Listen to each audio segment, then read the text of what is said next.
Nagtataka rin siya kung paano nalaman ng lalaki ang kanyang tinitirahan. Ngunit sinawalang bahala na lamang niya at walang lingon likod na nagpatuloy siya sa paglalakad, papasok ng kanilang bahay. "Ate!" Masayang sabi ng kambal at isa-isa itong yumakap at humalik sa kanyang pisngi. Kahit nagdadalaga na ang mga ito, ay para pa rin itong mga bata kung maglambing sa kanya. "O mukhang masaya kayo ah." Aniya at ipinatong ang sling bag sa upuan na yari sa kawayan. "Dahil may magandang balita ang mga yan sa'yo." Nakangiting wika ng kanyang nanay Susan habang ito ay nasa bungad ng pinto at nakasakay sa wheelchair nito. Nilapitan ni Samantha ang ina upang magmano dito at yakapin. Kahit isang gabi lang niya hindi nakita ang kanyang ina, ay sobrang nag-alala na siya dito. "Talaga, ano yun?" Aniya ng balingan niya ang mga kapatid. "Top 1 ako ate sa school at top 2 naman po si Mara." Masaya ang pagbabalita ni Mera sa kanya na ikilalaki ng mata niya. "Talaga? Ang gagaling naman, congratulations kambal." Aniya at niyakap ang mga ito. Napapagitnaan siya ng dalawa habang may ngiti sa labi na yakap ang mga ito. "Para po sa inyo ni nanay ang pagsisikap namin ni Mira ate. Ikaw ang nagpapaaral sa amin at kumakahit sa pamilya natin kaya super thank you talaga ate." Nakangiting wika ni Mara, dahilan upang mangilid ang kanyang mga luha. "Dahil dyan at walang pasok bukas, ay magsiselebrate tayo. Pupunta tayo ng mall bukas." Aniya na ikinatuwa ng mga ito. "Teka anak, saan ka ba nanggaling? Bakit nakabenda yung kamay mo at noo mo? Tsaka, bakit hindi mo kasama si Samara? Nasaan ang apo ko?" Magkakasunod na tanong ng kanyang ina. "Kasama ni Kala inay, masyadong malayo ang bahay ni Kala, kaya bukas ko na lang ho susunduin ang anak ko. Tsaka wala ho ito inay, nagkaroon lang ho ng aberya sa pinagtatrabahuhan ko at malayo naman po ito sa bituka, kaya wag po kayong mag-alala." Tugon niya sa ina at niyakap ito. Kinagabihan, 11:00 ng gabi, kasalukuyang katabi ni Samantha sa pagtulog ang kanyang ina. Hindi niya alam kung anong nag-udyok sa kanya upang sa silid ng ina niya siya matulog. Naisip niyang marahil ay namimiss lamang niya itong makatabi. Nasa malalim na pagkakatulog si Samantha nang magising siya dahil sa ingay ng mga tao mula sa labas. "Sunog! Sunog!" Sigawan ng mga taong nagkakagulo sa labas, dahilan upang siya ay mapabalikwas ng bangon. Maging ang kanyang ina ay nagising na rin. "Anak, anong?" Saglit itong naputol sa pagtatanong dahil sa pagkakasunod na pag-ubo nito. Usok! May usok anak!" Naihintakutang wika ni Susan nang makitang may makapal na usok ang pumasok mula sa siwang ng kanilang pinto. "Nay, may sunog!" Tarantang sabi ni Sam at mabilis na bumangon upang tulungan sa pagbangon ang kanyang ina. "Mira, Mara!" Malakas na tawag niya sa pangalan ng mga kapatid upang gisingin ang mga ito. Pagkatapos niyang paupuin sa wheelchair ang ina, ay mabilis niyang kinuha ang manipis nilang kumot. Tsaka binasa iyon at isinukob niya sa ina upang hindi nito malanghap ang makapal na usok, lalo na't bawal iyon sa kanyang ina. "Ay Diyos ko!" Malakas na sabi niya na makitang napapaikutan na ng apoy ang kanilang bahay. Kahit saan siya lumingon ay nababalutan ng apoy ang kanilang bahay. Yari sa kahoy lahat ang bahay nila at napapaikutan ng kortina bawat pader nila kaya mabilis kumalat ang apoy. "Diyos ko anak, wala na tayong madadaanan. Puntahan mo ang mga kapatid mo, bilis!" Malakas at puno ng pag-aalalang wika ng ina. "Hindi ko po kayo pwedeng iwan inay." Umiiyak niyang sagot sa ina. Hindi niya alam kung saan sila dadaan dahil napakalakas ng apoy. "Ate, ate, tulong!" Umiiyak na saklolo ng kanyang kapatid na si Mira, kaya mas lalo siyang nataranta. Nahihirapan na nga siya kung paano niya unang mailabas ang kanyang ina na may malubhang sakit. "Samantha anak, puntahan mo ang mga kapatid mo." Ani ng nanay, Susan niya at napansin niyang namumutla na ito at nahihirapan ng huminga dahil sa makapal na usok. Maging siya ay napapaubo na rin. Konting-konti na lang ay maaabot na ng apoy ang kinatatayuan nila. Ate! Muling sigaw ni Mira habang umiiyak. Rinig na rinig niya rin ang malakas na pag-iyak ni Mara at ang pagkakagulo ng mga tao sa labas. Tulungan mo ang mga kapatid mo, Samantha anak. Unahin mo ang mga kapatid mo. Nangihinang wika ng ina kaya mas lalong napapaiyak si Samantha. Nay, makakaalis po tayo dito. Huwag na po kayong magsalita. Pupuntahan ko po sina Mara at Mira. Babalikan ko po kayo. Aniya tsaka patakbong sinalubong ang nakaharang na apoy sa pintuan ng silid ng kanyang mga kapatid. At dahil kinakain na ng apoy ang yari sa kahoy nilang pintuan ay kaagad iyong nasira. Ate, tulong si Mara na sa ilalim! Malakas na sabi ng kapatid habang ito ay umiiyak at pilit itinataas ang natumbang aparador. Mara! Gulat niyang sambit sa pangalan ng kapatid at tinulungan niya si Mira na alisin ang malaking aparador na nakadagan dito. Mara! Magkasabay nilang sambit sa pangalan nito. Nang maialis na nila ang nakadagan dito, magkasabay nilang itinayo ang walang malay na kapatid habang duguan ang isang binti nito. Mira, kaya mo bang ilabas si Mara? Pupuntahan ko si inay. Ani ni Sam habang patuloy sa pag-ubo. Ako na ang bahala kay Mara ate, puntahan mo si inay. Tugon ni Mira sa pagitan ng pag-ubo. Tumango naman si Sam at sinalubong na naman ang mainit at makapal na usok na nakaharang. Nay! Sigaw niya. At ganoon na lamang ang paglaki ng mata niya nang makitang nakahandusay na sa sahig ang kanyang ina. Wala siyang pakialam kahit masunog pa siya, ang mahalaga sa kanya ay ang mailabas niya ang kanyang ina. Lakas loob niya sinalubong ang init habang nakaharang ang kanyang braso sa kanyang mukha. Nang makalapit siya sa walang malay na ina ay kaagad niya itong pinasan sa likod. Kahit may sakit ang kanyang ina ay napakataba pa rin nito, kaya hindi niya ininda ang bigat nito. Habang ang kumot naman ay tinakip niya sa likod at ulo ng kanyang ina upang protektahan ito mula sa apoy. Subalit hindi pa man niya naihakbang ang kanyang mga paa ay isang umaapoy na kahoy mula sa kanilang kaisame ang bumagsak sa harapan niya, dahilan upang siya ay matumba. At dahil napakarami na ring usok ang nalanghap niya kasabay ng pagkirot ng kanyang sugat sa ulo ay dahilan upang mawalan rin siya ng malay. Ngunit bago pa man niya maipikit ang kanyang mga mata ay merong 4 na bulto ng tao ang kanyang nakita. At bago pa matangay ng kadiliman ang kanyang diwa ay naramdaman pa niya ang pagbuhat sa kanya ng isang hindi nakikilalang lalaki. Samantala kaagad naman nakarating ang masamang balita kay Doña Leonora, kaya kaagad siyang nagpapunta ng mga tauhan sa pinangyarihan ng sunog. Anong ginawa mo, Fritz? Di mo ba alam kung anong problema itong ginawa mo? Nanggagalaitis sa galit na saad ng kanyang ama. Galit na galit ito dahil sa mga balitang isinumbong dito ni Mika, maging ang pagsampal niya sa babae. She deserved it pa. Ewan ko ba sa inyo, pilit nyo pa rin pinagpipilitan sa akin si Mika. Samantala na ibangon ko na ang kumpanya nyo. Wala na tayong problema dahil maayos na ang lahat sa AC, pero hindi pa rin kayo nakukontento. Ani ni Fritz habang nakakuyom ang kanyang mga kamay dahil sa labis na disappointment sa kanyang ama.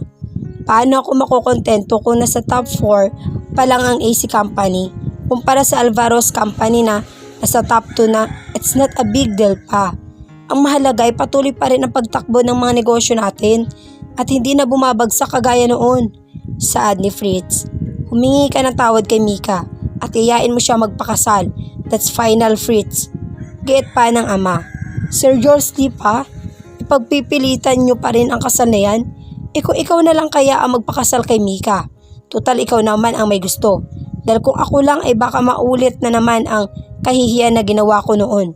Saad ni Fritz at hindi na niya hinintay na makapagsalita ang ama dahil tinalikuran na niya ito bago pa siya masinghalan na naman ito. Kinabukasan, pagkatapos pa lamang mag-almusal ni Fritz ay naisipan niyang pumunta sa bahay ni Samantha. Gusto niya rin makumusta ang nanay Susan nito, maging ang mga kapatid ni Samantha. Naging malapit sa kanya ang pamilya ng babae nung magkasintahan pa lamang sila noon. Pagkatapos niyang maligo at makontento sa kanyang ayos, ay lumabas na siya ng bahay at nagtungo sa garahe kung nasaan ang kanyang brand new color black Ferrari. Habang nasa biyahe ay para siyang tanga habang pinapractice kung paano niya yayain, kumain sa labas at mamasyal sa Samantha. Nag-aalala siya na baka tanggihan siya ng babae. Gusto niyang ligawan ulit ito, gusto niyang ipakita at iparamdam kay Samantha ang sinisiridad na gusto niyang pumasok ulit sa buhay nito maging sa puso nito. Dumaan muna siya sa isang flower shop at bumili ng iba't ibang kulay ng rosas. Alam niyang mahilig sa rosas si Samantha, kaya binili niya lahat ng kulay ng mga rosas na nakikita niya sa shop na iyon. Bumili rin siya ng expensive chocolates. Kung kinakailangan niyang ligawan si Samantha, araw-araw ay gagawin niya. Damn, anong nangyari dito? Nagtataka ang sambit niya nang makarating siya sa lugar ni Samantha. Inihinto niya ang sasakyan kung saan malapit sa nagkukumpulang mga tao. Napansin niya rin ang napakaraming reporters ng magkakaibang channel. Habang nakakunot noon niyang pinagmamasdan ang nasa labas at hinahanap ng kanyang mga mata si Samantha o kahit sino sa pamilya nito ay hindi pa rin niya nakikita hanggang sa may dumaan na isang matandang lalaki. Kaya naman ay ibinaba niya saglit ang tinted na salamin ng kanyang sasakyan tsaka mahinang tinawag ang pansin nito. Manong, mawalang galang na ho. Magtatanong lang po ako, ano po bang nangyari dito? Pakikiusisa niya sa lalaki na nagtitinda ng pahayagan. Nako iho, hindi mo ba nakikita? Naging abon na lahat. 14 na bahay ang nasunog kagabi. Kawawa nga yung mga nasunugan at namatayan. Sagot ng lalaki. Buhat sa narinig ay bigla na lamang binundol ng malakas na kaba ang dibdib ni Fritz. Naisip niyang kakalabas lamang sa ospital ni Samantha, may sugat ito sa kanang kamay at hindi pa gaanong magaling ang sugat nito sa ulo. At isa pang inaalala niya ay alam niyang may malubhang sakit si Aling Susan. Sa isipin na baka na paano ang mga ito, lalo na ang kanyang asawa, ay parang gusto niyang sisihin ang sarili kung bakit pumayag pa siyang iuwi ito. Manong, saan ho ba dinala yung mga taong nasunugan? Aniya, sa evacuation center iho. Tugon nito. Pagkatapos niyang magpasalamat ay kaagad na siya nagtungo sa sinasabi ng lalaki. Suot ang face mask at itim na sombrero ay pumasok siya sa evacuation kung nasaan ang mga taong nasunugan.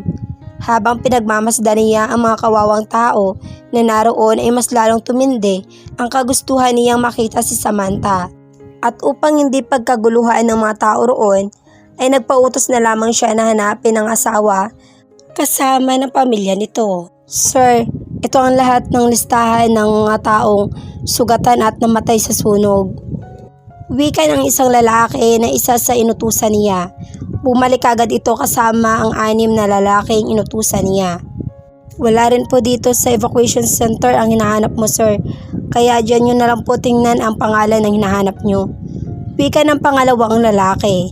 Nagtataka naman niya tiningnan ang listahan ng mga taong nasaktan at nasawi sa nangyaring sunog.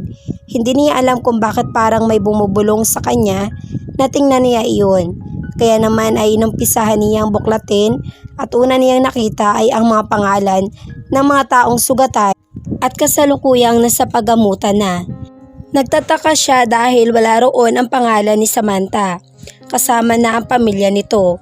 Halos magimbal at mabitawan ni Fritz ang hawak ng mga papel dahil sa kanyang nabasa. Hindi siya makapaniwala na nabasa niya ang pangalan ng babaeng mahal niya sa listahan ng mga taong nasawi. 8 ang namatay sa sunog at kasama na doon si Samantha maging ang buong pamilya nito. Hindi alam ni Fritz kung anong gagawin o sasabihin hanggang sa namalayan na lamang niya ang kanyang sarili na nakaluhod na ang 2 tuhod niya sa simentong sahig habang napapatulala na lamang at walang boses na lumalabas sa bibig niya at kusa naman nagsilabasan ang mga luha niya. 1 taon ang lumipas. Happy birthday, Inay! Nakangiting wika ng babae habang nakahawak sa wheelchair ng kapatid. Ate, kasama na ni Inay si tatay, kaya huwag ka nang umiyak dyan. Sige ka, baka multuhin tayo ni nanay dahil hindi mo pa rin siya pinapatahimik. Ani ni Mara. Oo nga ate, dapat masaya pa rin tayo kahit wala na si inay at itay, lalo na't kaarawan niya ngayon. Hindi magugustuhan ni nanay kung lagi kang ganyan. Saad naman ni Mira habang hawak nito sa kaliwang kamay si Samara. Pilit naman ngumiti si Samantha. Happy birthday po, super duper miss na po kita lola. Malungkot na wika ni Samara. Isang taon na rin magmula nang mangyari ang isang napakasamang bangungot sa buhay ni Samantha. Bangungot na kailanman ay tumatak na sa kanilang isipan. Lalo na at iyon ang dahilan kung bakit nawala ang nanay Susan nila. Ang akala ni Samantha ay doon na tuluyan matatapos ang buhay niya kasama ng mga kapatid niya.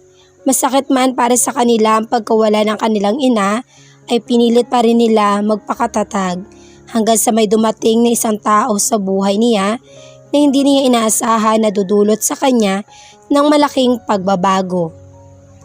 At iyon ay si Doña Leonora Smith. Pagkatapos nilang mag-alay ng dasal at ilang sandali lamang ay napagpasyahan na nilang umalis roon. Ate, hanggang kailan tayo dito? Tanong ni Mira. Magmula nang mawala ang kanilang ina ay pumayag sila sa kagustuhan ni Doña Leonora na sa US na sila manirahan at baguhin ang lahat sa kanila. Kasama na doon ang kanilang pangalan at pagkatao. Hindi na sila Gomez kundi isa na silang Smith. Hindi ko alam Mera, pero kayo ni Mara kailangan niyong bumalik ng States para sa pag-aaral niyo at sa weekly therapy ni Mara. Sagot ni Samantha sa kapatid. Kung ganun maiiwan kayo dito ni Samara ate, saad ni Mara. Habang ito ay nakaupo sa harapan at mataman lamang nagmamasid sa mga nadadaanan nila. Malaki ang naging dagok ng pangyayaring sunog noon. Hindi lang ang pagkawala ng kanilang ina ang nagpapalungkot para sa kapatid ni Sam na si Mara dahil napinsala ang buto sa binti nito kaya't naparalisa ang mga binti nito. Matapos mabagsakan ng aparador ang kalahating katawan nito. Kaya naman ay lagi na itong nakaupo sa wheelchair dahil hindi na ito nakakalakad at sa loob ng mahigit isang taon ay lagi na itong naghihirap. Subalit hindi pa rin sila nawawala ng pag-asa lalo na't malaki ang posibilidad na muli pa itong makakalakad. Ayon na rin sa sinabi ng doktor nito. Matapos ang isang taon na pamamalagi nila sa US, ay muli silang bumalik ng Pilipinas upang saksihan ang nalalapit na pagpapakasal ng kanyang kaibigan na si Kala. Hindi niya kilala ang mapapangasawa ng kaibigan dahil hindi pa niya ito nakikita at minsan lamang ito ikinikwento sa kanya ni Kala. Pero ayon sa mga sinabi sa kanya ng kaibigan, ay isang businessman umano ang mapapangasawa nito. Kahit magkalayo sila ng kaibigan, ay hindi iyon naging hadlang sa kanila. Bagkus ay patuloy pa rin ang communication nila ang dalawa ni Kala. Dahil bago nila ito iniwan sa Pilipinas, ay binigyan ito ng kanyang lola ng isang malaking restaurant. Malapit sa mall na siyang pag-aari naman ni Mira, kung saan tanging mayayaman lamang ang kayang mag-afford. Isa sa dahilan kung bakit sila umuwi ng Pilipinas. Maliban sa pagpapakasal ng kanyang kaibigan, ay sinabihan rin siya ng kanyang lola na oras na para ipakilala siya nito sa bagong kumpanya na kanyang pagtatrabahuhan. Hindi bilang empleyado kundi bilang isang new president ng wine company. Nabanggit rin sa kanya ni Doña Leonora na baon sa utang ang kumpanya na iyon sa kanilang bangko. At dahil hindi na kayang ibangon ng may-ari ang wine company, ay hindi rin kayang magbayad ng mga ito. Kaya naman ay isa ang kumpanya na iyon sa mga ibabayad ng pamilyang nagkautang sa kanyang lola. At bukas ng umaga ay ipapakilala na siya bilang bagong may-ari ng wine company. Hapon na nang makarating sila sa mansyon ng mga Smith. Kahit isa na siyang Smith at nasabi na rin ng kanyang lola na siya ang nag-iisang tagapagmana nito, maging ng kanyang namayapang ama, ay hindi pa rin niya magawang sanayin ang sarili sa buhay na hindi niya kinalakihan at nakasanayan. Sanay siyang napapagod at napupuyat Kaya kahit umabot na siya ng 1 taon sa US, ay nasa puso pa rin niya ang buhay na kanyang nakasanayan. "Mamita," malakas na tawag ni Samara habang patakbong lumapit sa Donya. Kalalabas lamang nito mula sa elevator, hindi na ito makapaghagdan dahil matanda na ito, kaya meron itong elevator mula sa kwarto nito pababa sa sala. "Dumating na pala ang mga apo ko," nakangiting wika ng Donya, habang nakasunod pa rin dito ang 3 bodyguards at isang butler nito na si Jimmy. Tuwang-tuwa ang Donya magmula nang kilalanin siya ni Samantha bilang lola nito. At ang labis pa na ikinasaya ng matanda ay nang malaman na may apo na pala ito sa tuhod. "Mamita," nakangiting wika ng 3 magkapatid. Magkakasunod na nagmano ang mga ito, habang si Samara naman ay nakayakap sa isang braso ng Donya. "May lakad po ba kayo, Mamita?" ani ni Samantha, nang mapansin na bihis ang abuela. "Yes, apo, at kasama ka sa akin." "Po? Nasa kwarto mo na ang isusuot mo, hihintayin kita dito." Agap ng Donya sa akmang sasabihin niya. "Saan po kayo pupunta ni nanay?" ani ni Samara, habang nakatingala ito sa Donya. "Meron lang kaming dadaluhang importante, apo. Dito ka lang kasama ng mga tita mo." Tugon ng Donya sa bata, sabay haplos sa magandang mukha nito. Pagkatapos mag-ayos ni Samantha sa kanyang sarili, ay bumaba na rin siya. Isang evening red backless dress ang suot niya na hindi umabot sa tuhod niya. Kaya litaw na litaw ang maputi at mahaba nitong mga binti. Hinayaan niyang nagkalugay ang maitim niyang buhok na hanggang balikat. Kitang-kita niya sa mirror wall ng elevator ang kanyang sarili. Maging siya ay napapamangha pa rin sa laki ng ipinagbago niya. Hindi niya alam kung ano na kaya ang nangyari sa kanilang magkakapatid kasama na ang kanyang anak, kung sakaling hindi dumating sa buhay nila ang kanyang lola Leonora. Marahil ay nagpapakahirap pa rin siya sa mga raket-raket niya at walang pahinga sa pagtatrabaho. Kaya laking pasasalamat niya dahil dumating ang kanyang lola sa panahong hirap na hirap siya, dahil nasunugan na nga sila, namatay pa ang kanyang ina. Flashback. Nilinga ni Samantha ang kanyang paningin sa loob ng isang silid na kulay puti. Nagtataka siya kung nasaan siya, pero nang makita niyang may nakakabit na maliit na tubo sa kanyang kamay, ay napagtanto niyang nasa hospital siya. Inisip niya kung anong nangyari, kung bakit siya dinala roon. Bigla ay nanlaki ang mga mata niya nang maalala ang mga nangyari, mula sa pagkasunog ng bahay nila at sa pagpasa niya sa kanyang ina. Akmang babangon na sana siya upang hanapin ang kanyang ina at mga kapatid, subalit bigla rin siyang natigil nang bumukas ang pinto at pumasok doon ang isang matanda. Nagtataka niya itong tinitigan dahil naluluha ang mga mata ng matanda habang nakatitig rin sa kanya at dahan-dahan ang bawat hakbang nito palapit sa kanya. "Apo ko, thanks God nagising ka na." Mahinang saad ng matanda. "Sino po kayo at anong..." Hindi na naituloy ni Samantha ang kanyang sasabihin nang makalapit ang matanda at bigla na lamang siya nitong niyakap. "Don't worry, apo. No one can hurt you. Nandito na si Lola. Hindi ka na maghihirap." Ani ng matanda habang hinahaplos na nito ang pisngi ng nagtatakang dalaga. "Sino ho ba kayo? Hindi ko ho kayo kilala." Nagtatakang saad ni Samantha at inilayo ang kanyang mukha sa kamay ng matanda. "Ako ang lola Leonora mo. Anak ko ang Daddy Eduardo mo, iha." Tugon ng matanda. Buhat sa narinig ay nag-init ang bawat sulok ng mga mata ni Samantha. At magkakasunod ang pagdaloy ng kanyang mga luha. Kilala niya ang binanggit nitong Eduardo dahil iyon ang pangalan na sinabi sa kanya ng nanay Susan niya. Nagtanong siya tungkol sa kanyang ama noon, kaya ikwento ng nanay niya ang tungkol sa kanyang ama, kung sino ito at kung anong klaseng buhay ang meron ito at kung bakit hindi nagkatuluyan ang mga ito. Lahat alam ni Samantha dahil sa mga kwento ng kanyang ina, pero labis siyang nagulat at tuwa dahil may isang matanda na ngayon ay nasa harapan niyang umiiyak at tinatawag siyang apo. Masaya siya sa isiping meron pa pala siyang lola. Ate?" Anang basag na boses ang umagaw sa kanilang pansin. Napabaling si Samantha sa pinanggalingan noon at mas lalo siyang napaluha na makita niya si Mera. Nakabalot ang kanang braso nito at marahil ay natamo nito mula sa sunog. Napaluha siya dahil ligtas ang kanyang kapatid. Umiiyak itong lumapit sa kanya tsaka yumakap ng sobrang higpit. Kaya hindi maiwasang kabahan ni Samantha, palagay niya ay merong hindi magandang nangyari maliban sa bahay nilang nasunog. Mas lalo pa siyang kinakabahan nang humagulhol si Mira sa kanyang balikat. Halos mabingi na siya sa pag-iyak nito, kaya saglit niyang inihiwalay ang sarili sa kapatid upang tingnan ito sa mukha. Mira, bakit? Ate, wala na si nanay. Wala na si nanay, patay siya, ate. Umiiyak nitong sabi, tsaka napayakap ulit ito sa kanya. Bigla namang natigilan si Samantha at parang bombang sumabog ang sinabi sa kanya ng kapatid. Patuloy nagre-replay sa kanyang pandinig ang sinabi nito.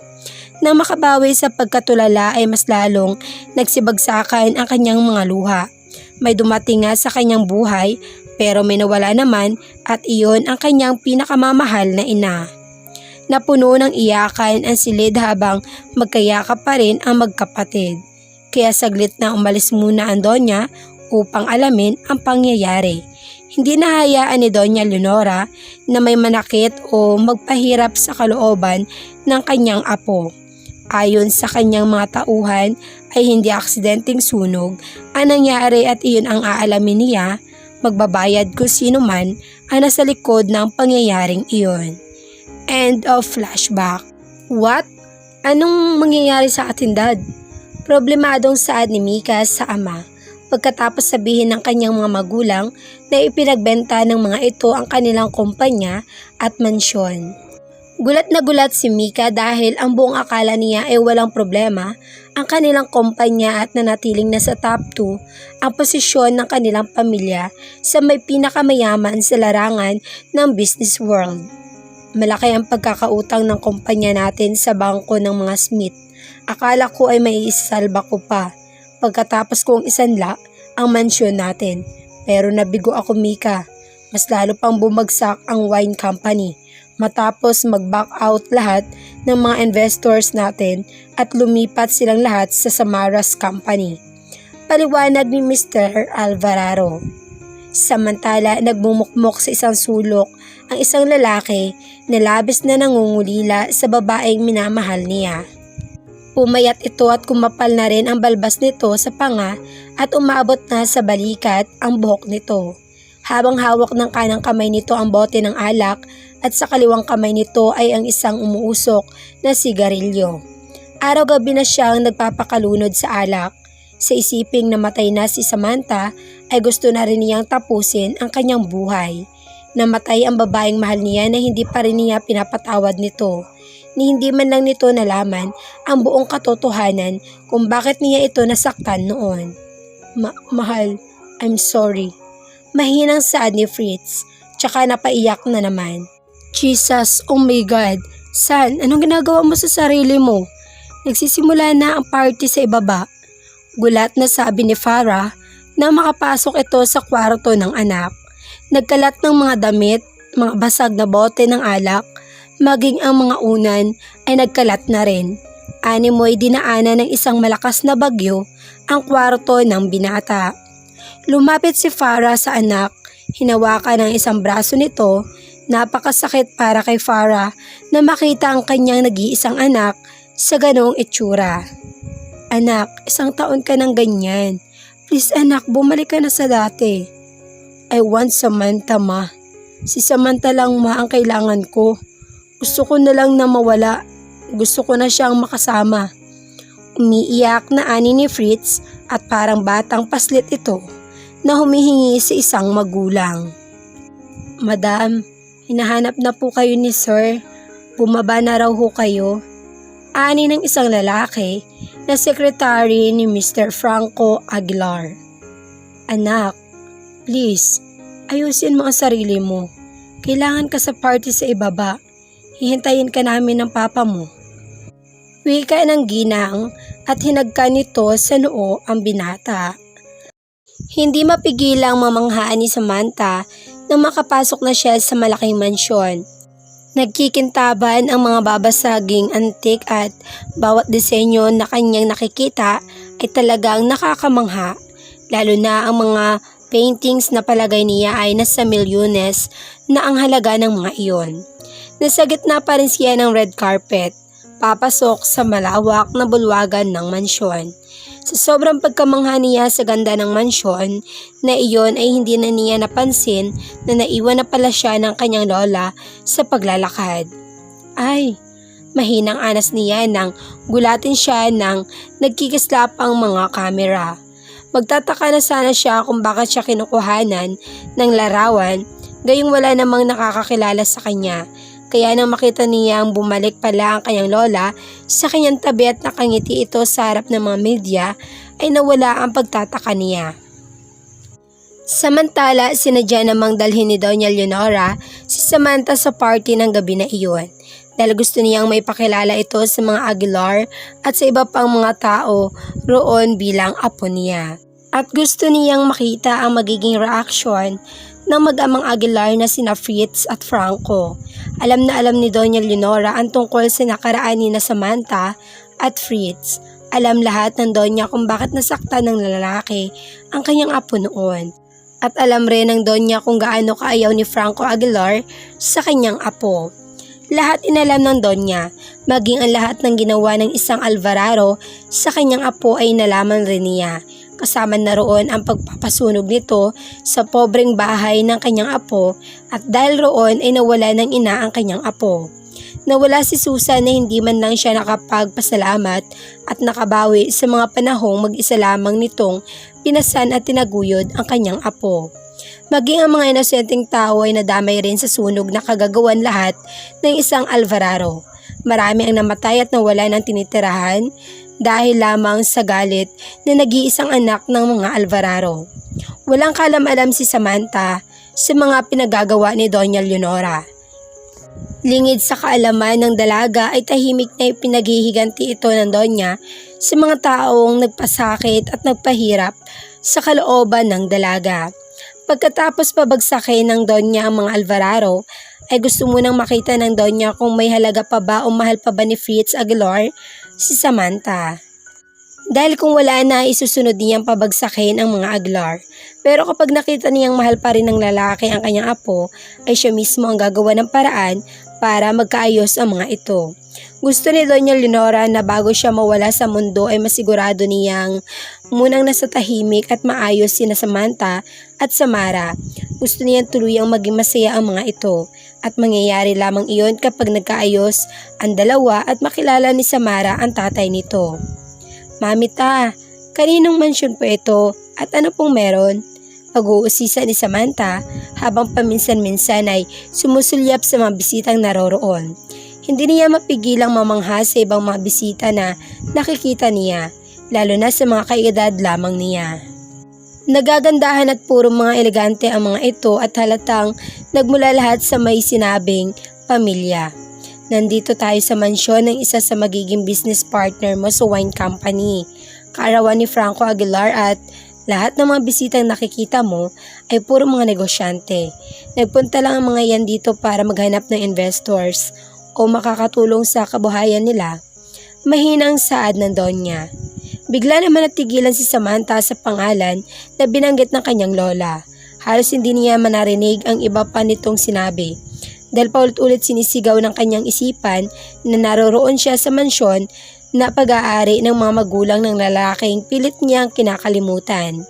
Sa isipin na posibleng magkita sila ni Mika o ni Fritz ay bigla siyang nakaramdam ng kakaibang kaba at nagumpisa na rin siya ang pagpawisan ng malapot. Lola, restroom muna po ako. Kailangan ko rin mag-retouch. Pinagpawisan ata ako eh. Mahinang saad niya sa abuela. Napangiti naman ito at saka tumango. Sige apo, take your time. Tugon nito.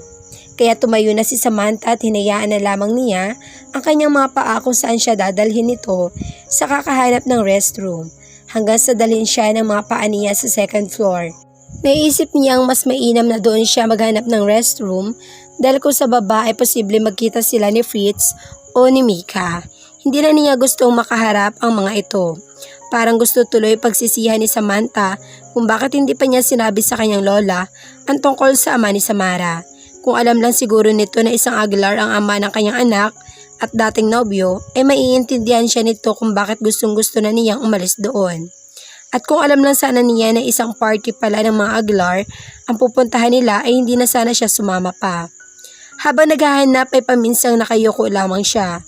Nag-iingat lamang siya na hindi siya makita ni Fritz o kahit na sinong malapit dito. Subalit para namang pinaglalaroan siya ng kapalaran. Dahil habang abala ang kanyang isipan at nakayuko pa siya habang naglalakad, ay hindi na niya nakita o napansin man lang ang likod ng isang lalaki habang ito ay may kausap sa cellphone. Ay sorry, hindi ko po sinasadya. Nakayuko pa ring wika ni Samantha habang napapakagat na lamang ng ibabang labi dahil sa kahihiyan. Pakiramdam niya ay nawala lahat ng pinag-aralan at mga itinuro sa kanya nung nasa US pa siya kung paano ang tamang kilos at pananalita ng isang tagapagmanang heredera. Samantha, is that you? Wika ng lalaking nabangga niya.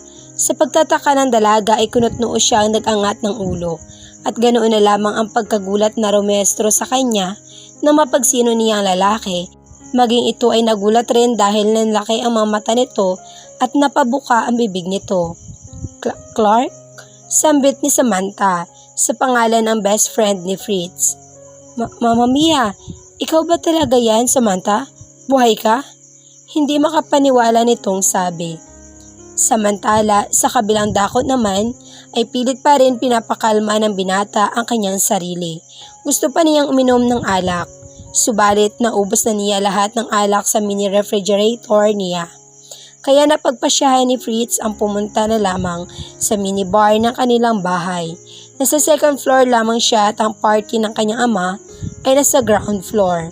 Lumabas si Fritz sa kanyang kwarto at pasuray-suray pa ito naglalakad papunta ng minibar. Wala siyang suot na pang-itaas at tanging maong na pantalon lamang ang suot niya. Maging ang kanyang mga paa ay wala rin itong sapin. Kaya ramdam niya ang lamig ng kanyang tinatapakan. Nang makarating si Fritz sa minibar ay kumuha lang siya ng 4 na boteng alak at napagpasyang bumalik na sa kanyang kwarto. Wala siyang balak magpakita sa mga tao, lalo na sa party. Mas gusto na lamang niya magmukmok at lunurin sa alak ang kanyang sarili. Malapit na siya sa kanyang silid nang makita niya si Clark na may kausap na babae. Nakaharap sa gawin niya ang kaibigan, habang ang babae naman ay nakatalikod sa kanya. Napapailing na lamang siya ng ulo dahil napakababaero talaga ng kaibigan niya.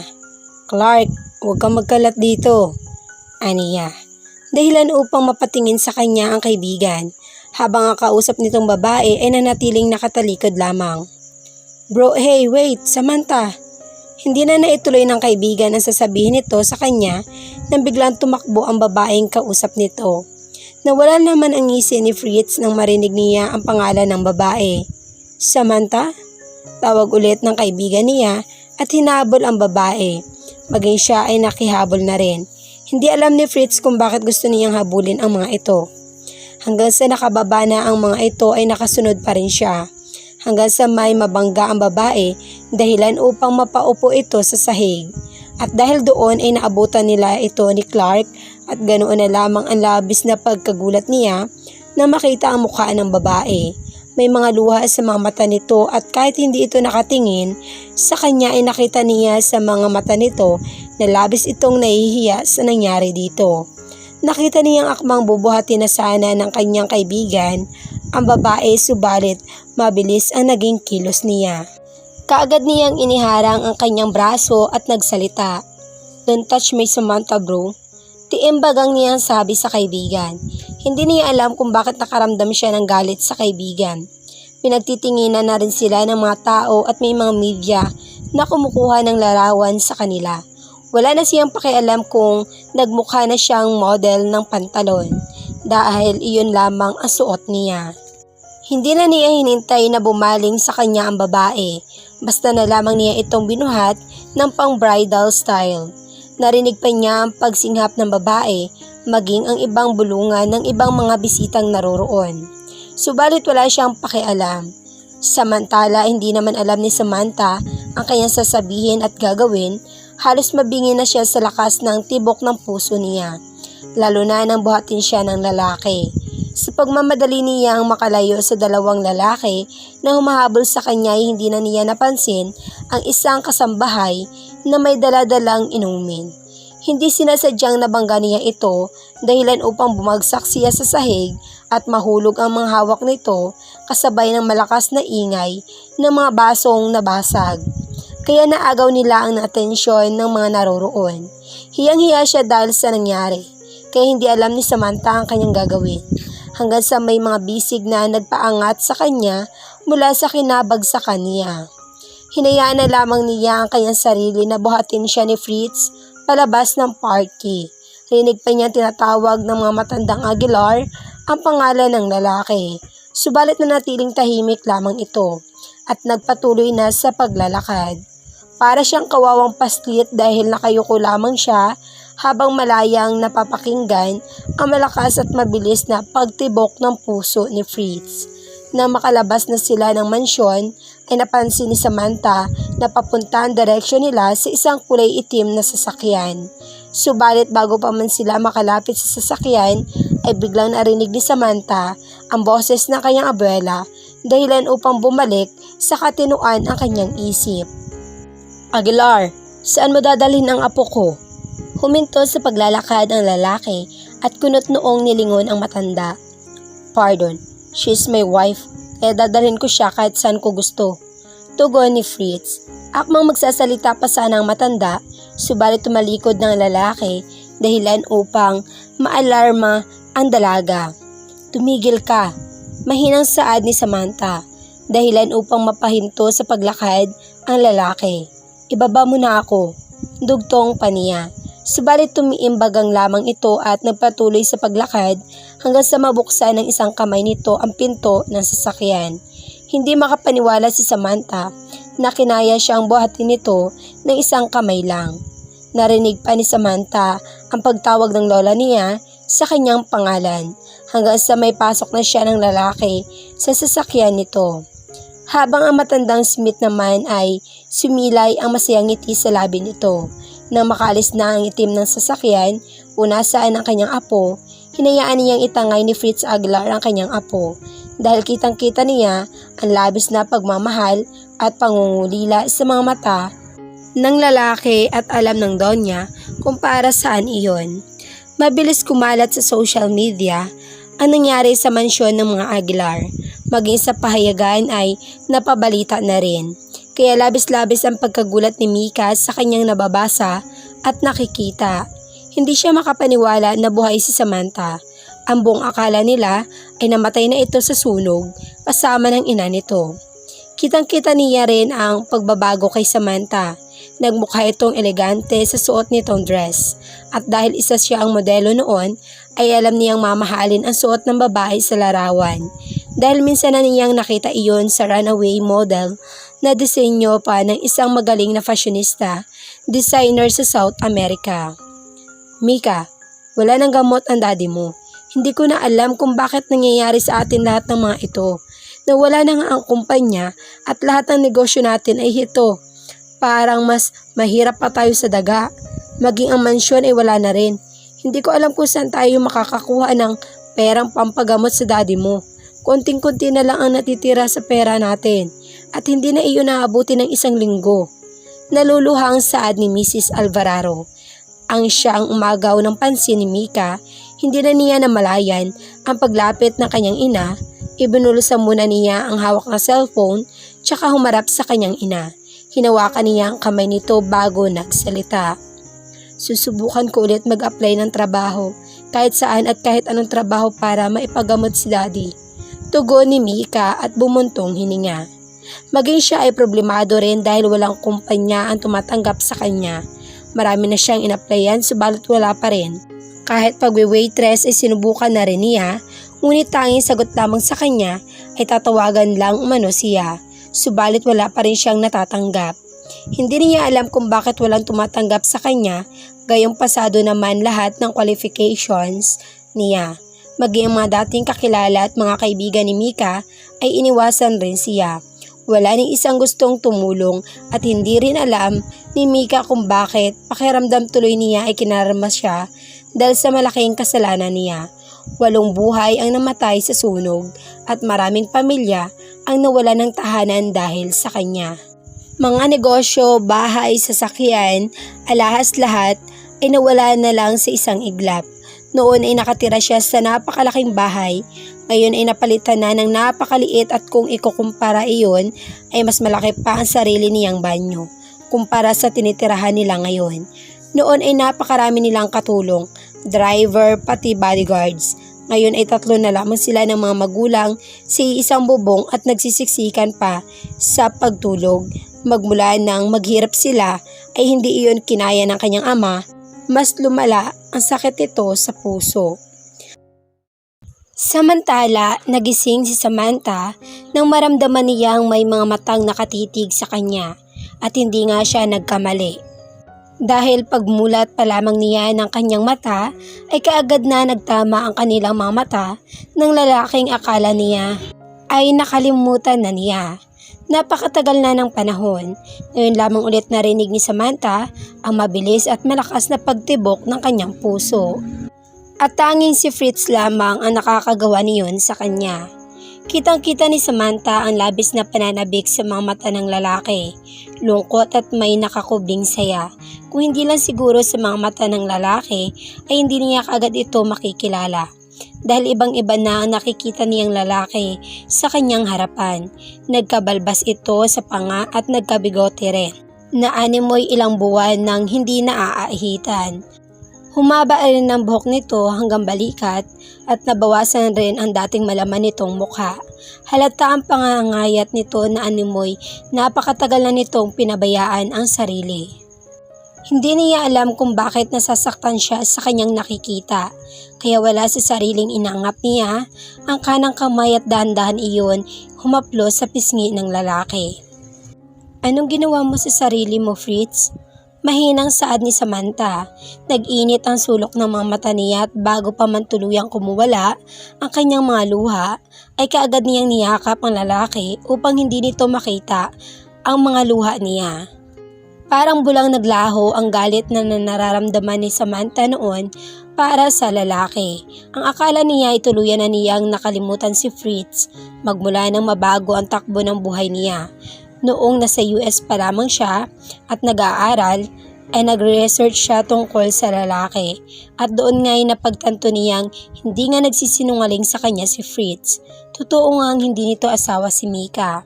Napanood niya rin ang video kung saan umalis ng simbahan si Fritz at iniwan nitong mag-isa si Mika sa harap ng altar at sa maraming tao. Hindi pa sana siya handang makaharap si Fritz o kahit na sino, lalo na si Mika.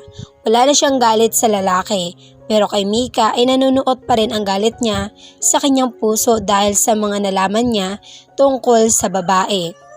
Anong ginawa mo sa sarili mo? Pag-uulit ni Samantha. Humiwalay muna siya sa pagkakayakap sa lalaki at muling hinaplos ng isang palad niya ang mukha nito sa noo pababa sa pisngi nito, habang nangingilid pa rin ang mga luha niya sa kanyang mga mata. Tell me, I'm not dreaming. Mahinang tugon ni Fritz, habang may mga luha rin na nagsilandasan sa pisngi nito. Tumango naman si Samantha bilang pagtugon. Hindi. Sagot niya. Nasasaktan siya at naaawa sa nakikitang pagkamiserable ng lalaking minahal niya at minamahal pa rin niya. Hindi niya alam kung bakit naging ganito si Fritz. Sobrang pinabayaan nito ang sarili. Hush, stop crying. Alam mong ayaw kong umiiyak ka. Ani ng lalaki at hinagkan ang mga mata ni Samantha pababa sa pisngi nitong may mga luha. Ano ba kasing nangyari sa'yo? Bakit nagkaganyan ka? Ang haba-haba na ng buhok mo. Tugon ni Samantha. Ito ba? Bala ko kasing maging modelo ng shampoo. Bagay naman, 'di ba? Gwapo pa rin ako. Pagbibiro ng lalaki. Kaya pinalo ito ni Samantha sa balikat. Puro kakalokohan. Iyang pagpayat mo. Huwag mong sabihin na diet ka. At itong mga balbas mo at bigote ang hahaba na rin. Huwag mo rin sabihin na wala ka pang ahit. kundi bibigwasan kita. Ani ni Samantha dahilan upang mapatawa ng mahina si Fritz tsaka yumakap sa babaeng mahal niya. Akala ko na naginip lang ako dahil kinakausap mo ako ng maayos.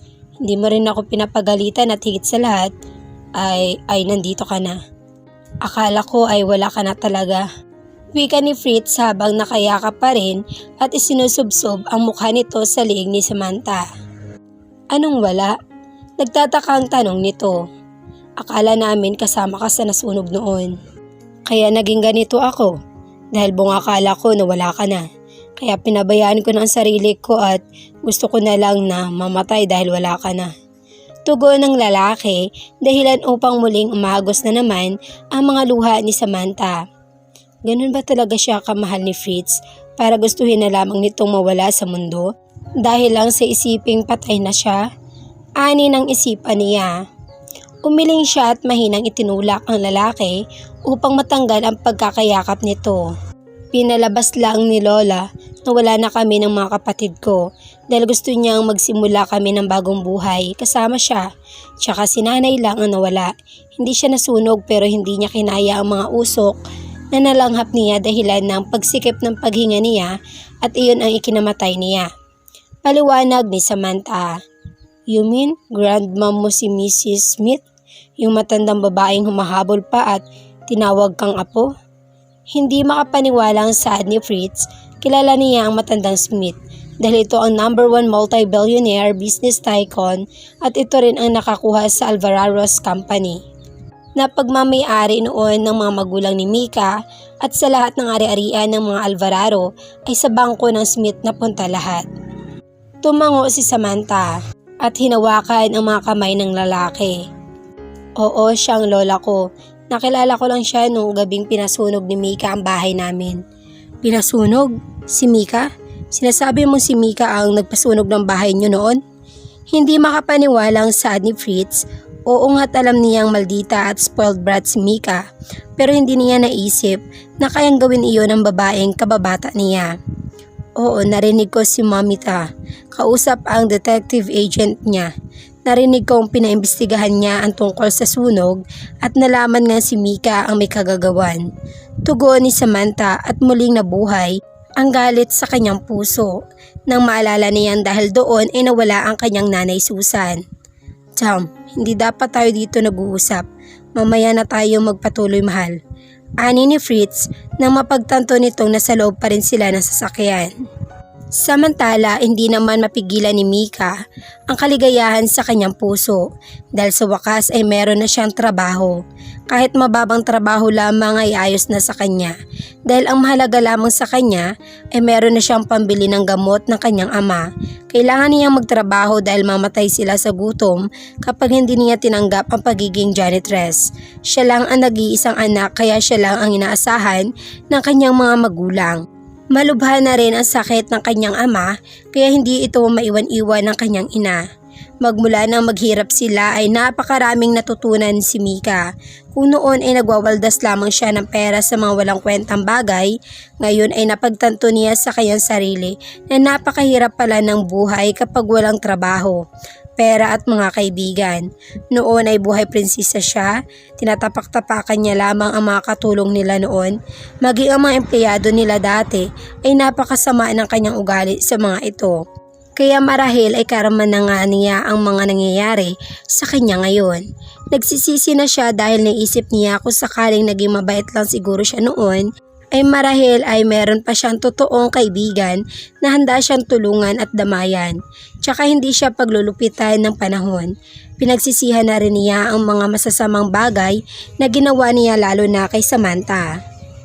Lahat ng alahas sa kanyang katawan maging ang kanyang mamahaling cellphone ay naibenta na rin niya upang meron silang pambili ng makakain. Pagpapahalaga at pagpapakumbaba ang mga natutunan ni Mika sa loob ng 2 linggong paghihirap niya kasama ng mga magulang niya sa lugar ng squatters area sa Tondo, Manila. Mika, pagkatapos mo dyan pumunta ka sa office ni Mr. Jaime. Darating ang girlfriend niya si Miss Kala. Dapat malinis yon pagdating nila at iyon ang isunod mong linisan. Wika ng manager ng isang butik na kanyang pinagtatrabahuhan bilang janitress. Yes ma'am, sagot niya. Nasaan tayo? Ani ni Samantha nang magising siya, hindi na niya namalayan kanina na nakatulog na pala siya habang nakikinig ng love song na pinatugtog ni Fritz. Nagtataka niyang binalingan ang lalaki dahil nakatitig lamang ito sa kanya at hindi pa rin ito sinasagot ang tanong niya. Hoy, ano ba? Naririnig mo ba ako? Ani ulit ni Samantha sabay pitik sa ilong ng lalaki. Para naman itong nagising mula sa napakalalim na pag-iisip dahil bahagyan pa itong napaigdad sa ginawa niya. Halatang gulat na gulat ito. Anong nangyayari sa'yo? Ayos ka lang ba? Wika ulit ni Samantha dahil kanina pa siya nagtatanong ay hindi pa rin siya sinasagot ng lalaki. Anong sabi mo ulit? Nauutal na wika ni Fritz at napakamot pa ito ng batok at kitang-kita ni Samantha ang pamumula ng kanang tenga ng lalaki. Sinyales na nahihiya ito. Anong nangyayari sa'yo? Parang wala ka sa sarili. Ayos ka lang ba? Ani ni Samantha at lihim na siyang naiinis dahil sa paulit-ulit na mga tanong niya. Sa lahat pa naman ng ayaw niya ay yung paulit-ulit na salita. Ha? Oo, ayos lang ako. Hindi lang ako makapaniwala na nakikita kita ngayon at nakakausap. Akala ko parte pa rin ito ng mga imahinasyon ko. Minsan kasi nakikita kita kahit saan ako lumingon. Na nakikita ko minsan na galit ka sa akin. Minsan naman ay tumatawa ka. Na para bang tinatawanan mo ako dahil sa pagiging miserable ko. Tapos kapag umiiyak na ako ay bigla ka na lang mawawala. Kaya hindi ko na alam kung nababaliw na ba ako. Pero sana hindi ako nananaginip at hindi rin ito imahinasyon ko lamang. Malungkot na wika ni Fritz at may isang butil na luha ang pumatak mula sa malungkot nitong mga mata at hindi iyon nakaligtas kay Samantha. Kahit madilim sa kanilang paligid at tanging maliit na ilaw lamang sa loob ng kotse ang nagsisilbing ilaw nila ay nakikita pa rin ni Samantha ang kalungkutan sa itsura ng lalaki habang tahimik itong humihikbi. Parang kinurot naman ang puso ni Samantha. Dahil naging miserable ang lalaking mahal niya at dahil iyon sa kanya, sa isiping tuluyan na nga niya itong iniwan. Nandito tayo sa labas ng penthouse ko kung saan palagi tayong masayang magkasama noon at kung saan mo ako dinurog.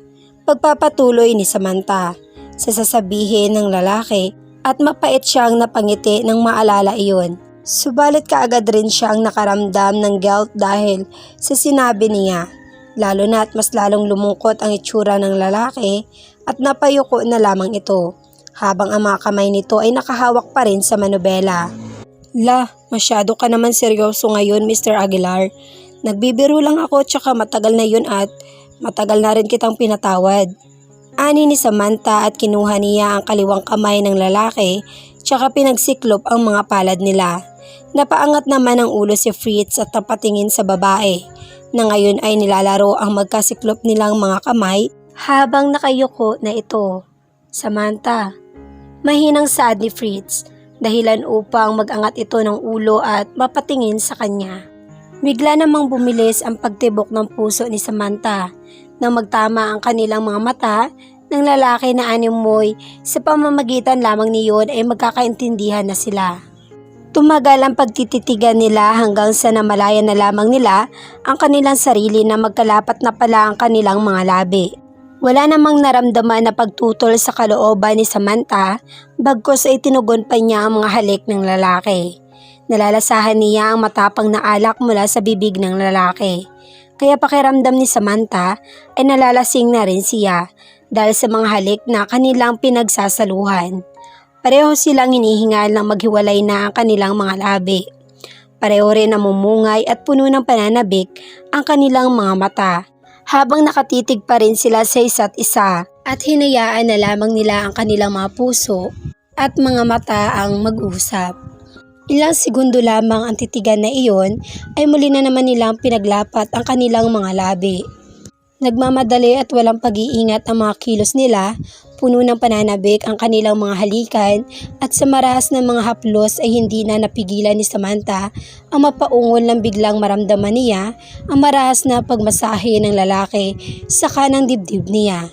Hindi na namalaya ni Samantha na nasa kandungan na pala siya nito, hanggang sa namalaya na lamang niya ang kanyang sarili na buhat-buhat na pala siya ni Fritz papasok sa penthouse nito. Kung paano siya nakalabas sa kotse nito habang pinagsasaluhan pa rin nila ang mainit nilang halikan ay hindi na niya alam kung paano siya nakalabas sa Ferrari car nito. Habang magkahinang pa rin ang mga labi nila at nakayakap na pala siya sa liig ng lalaki habang nakayakap rin ang mga hita niya sa bewang nito. Hindi mapigilang ungol ni Samantha nang idiin siya ng lalaki sa pinto nang makapasok na sila sa kwarto habang buhat pa rin siya nito.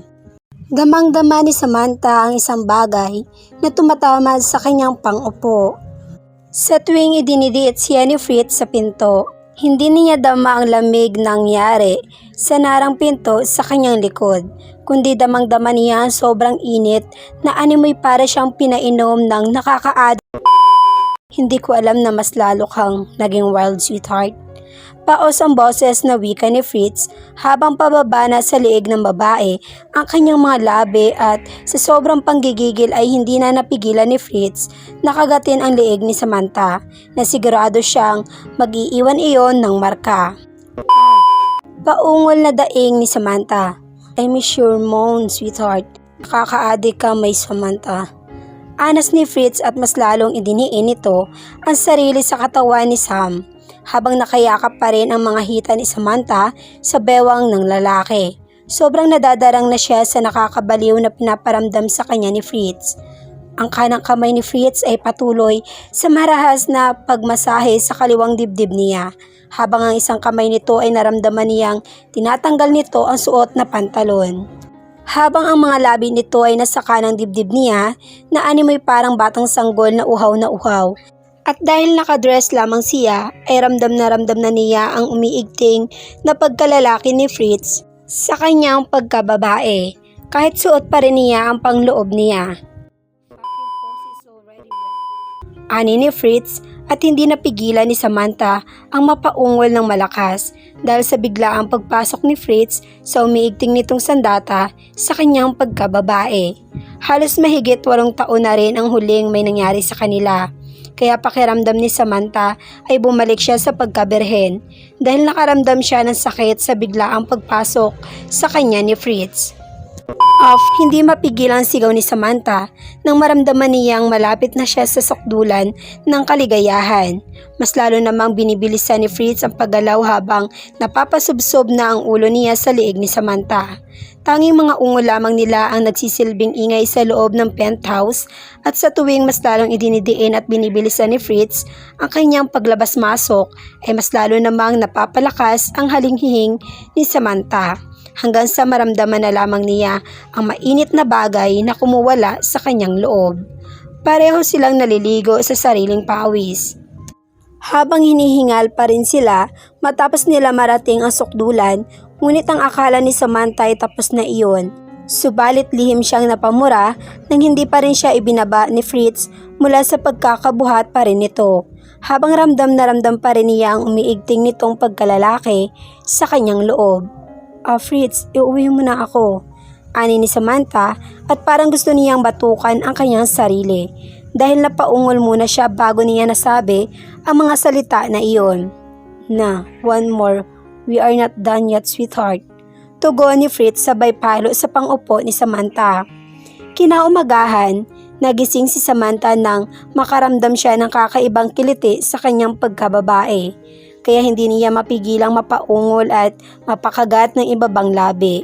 Iminulat niya ang kanyang mga mata bago napangiti dahil hindi niya makita sa kanyang tabi si Fritz at alam na niya kung bakit muling nag-iinit na naman ang kanyang katawan.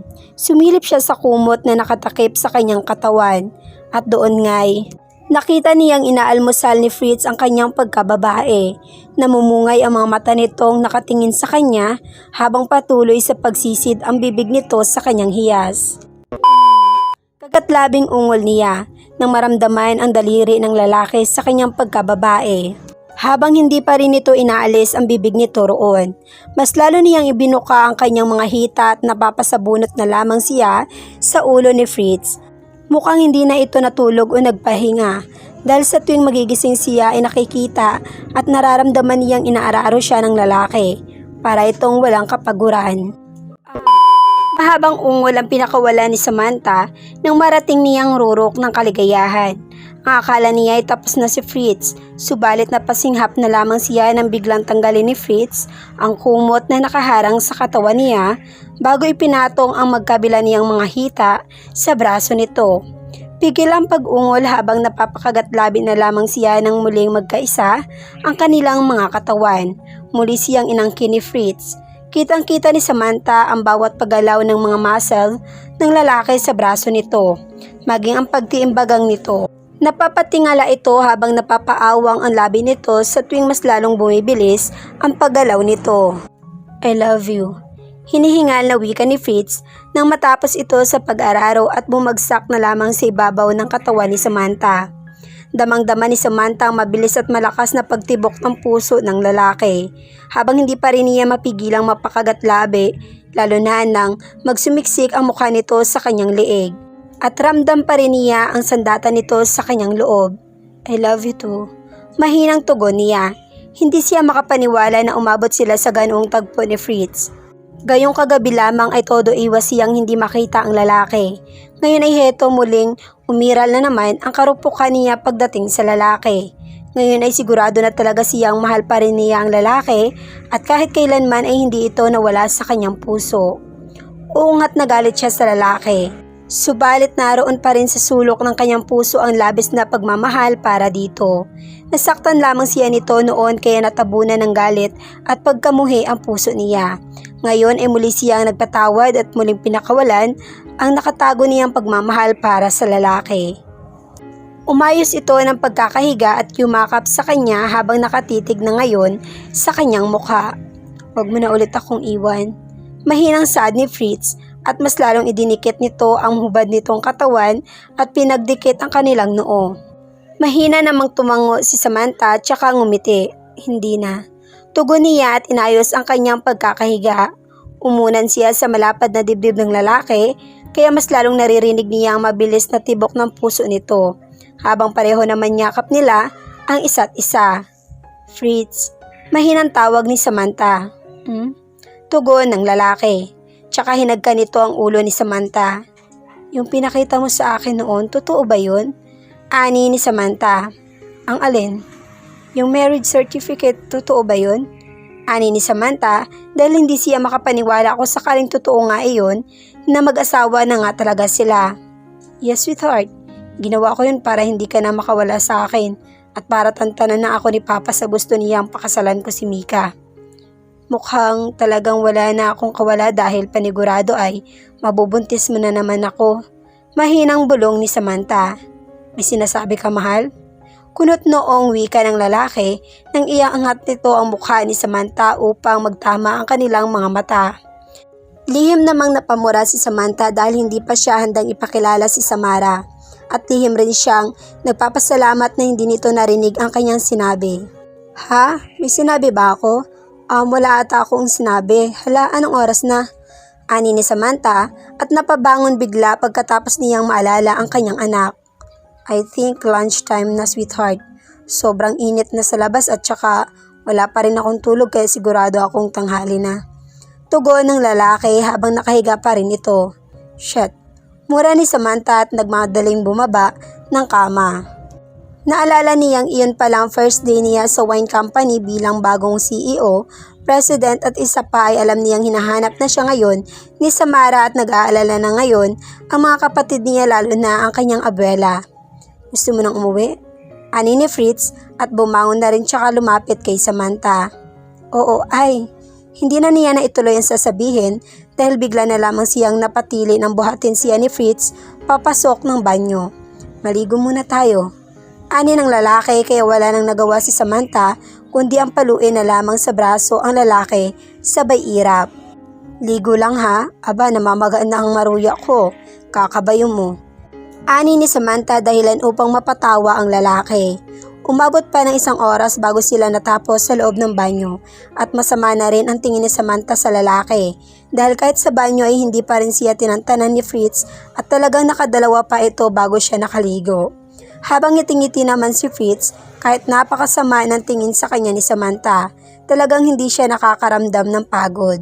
Kahit wala pa rin siyang tulog, sobra niyang na-miss ang asawa kaya sinulit niya talaga ang ilang taon na hindi niya ito nakasama sa ibabaw ng kama. Hindi na sila kumain pagkatapos nilang magbihis dahil sobrang nagmamadali si Samantha, lalo na't hindi niya alam kung anong oras na. Habang nasa biyahe ay todo pa rin ang paglalambing ni Fritz sa asawa. Sa tuwing mapapahinto ang kanyang sasakyan dahil sa traffic light ay panakang naghahalikan ang dalawa hanggang sa makarating na sila sa tapat ng gate ng mansyon ng mga Smith ay hindi pa rin maalis-alis ang masayang ngiti sa kanilang mga labi. Salamat, ani ni Samantha nang huminto na ang kotse ni Fritz. Bibisitahin kita mamaya, okay? Ani ni Fritz, nakangiti namang tumangos si Samantha at hindi na niya hinintay na pagbuksan siya ng pinto ni Fritz dahil nagmamadali talaga siya. Sige, salamat ulit, mag-iingat ka. Ani ni Samantha bago isarado ang pinto. Finally, dumating ka na. Nakangiting wika ni Doña Leonora nang makapasok na si Samantha sa loob ng mansyon. Nagtataka pa siya kung bakit napakaaliwalas ng mukha ng abuela niya. Halatang masayang-masaya ito. Pasensya na ho. Tinanghali na ako at hindi ako nakapunta sa wine company, Lola. Mahinang sad ni Samantha at napayuko na lamang dahil nakaramdam siya ng hiya. Gayong first day pa naman niya bilang bagong CEO ng kumpanya at ito siya ngayon alauna nang nakauwi. Oh, my princess, anong klaseng mukha yan? Bakit ka malungkot? Kung inaalala mo ang first day mo sa wine company, ay huwag mo na yun isipin. Nandoon na si Mira. Total siya naman ang nilagay kong vice president sa kumpanyang iyon. Malumanay na wika ng Donya. Tsaka lumapit kay Samantha. Hindi po kayo nagagalit? Nakayuko pa rin saad ni Samantha, kaya hinawakan ng abuela ang magkabila niyang pisngi bago ito ngumiti at umiling. Hindi apo, bakit naman ako magagalit kung alam ko namang naging masaya ka kasama ng binatang Aguilar na yon? Saad ng Donya kaya kunot noong tiningnan ni Samantha ang kaharap, nagtataka siya dahil parang may alam ito tungkol sa kanila ni Fritz. Sa pagkakaalam niya ay hindi pa niya nababanggit sa kanyang abuela ang tungkol sa tatay ng anak niya at ni minsan ay hindi pa nila napag-usapan ang tungkol sa kanila ni Fritz. Para namang nabasa kaagad ng Donya ang mga iniisip ni Samantha dahil lumawak ang pagkakangiti nito.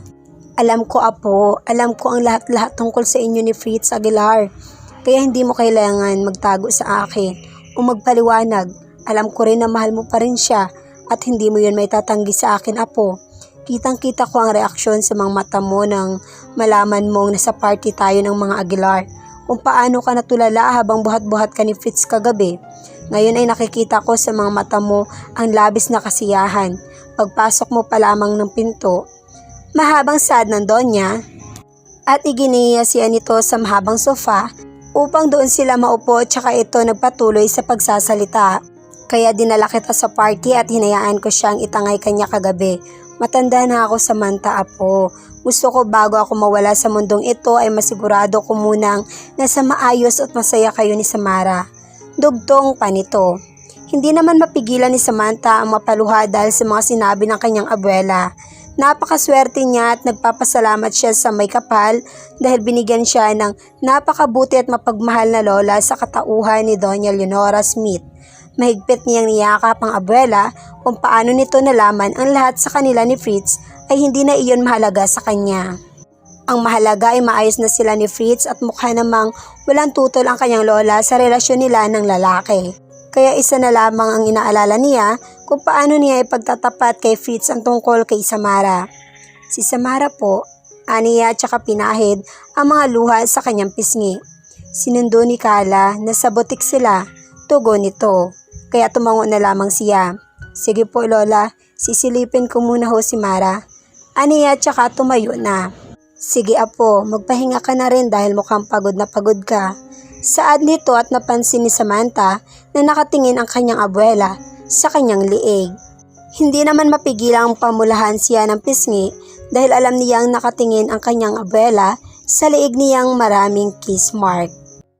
Samantala, malawak ang pagkakangiti ni Fritz nang makapasok na siya sa kanilang mansyon. Dapat ka na ba namin dalhin sa mental hospital? Ani ng kanyang ama na prenteng nakaupo lamang habang may hawak itong newspaper at malakas iyon ibinagsak sa lamesa at matalim ang mga mata nitong tumingin sa kanya. Han, ano ba? Pakinggan muna natin si Fritz. Saad ng kanyang ina.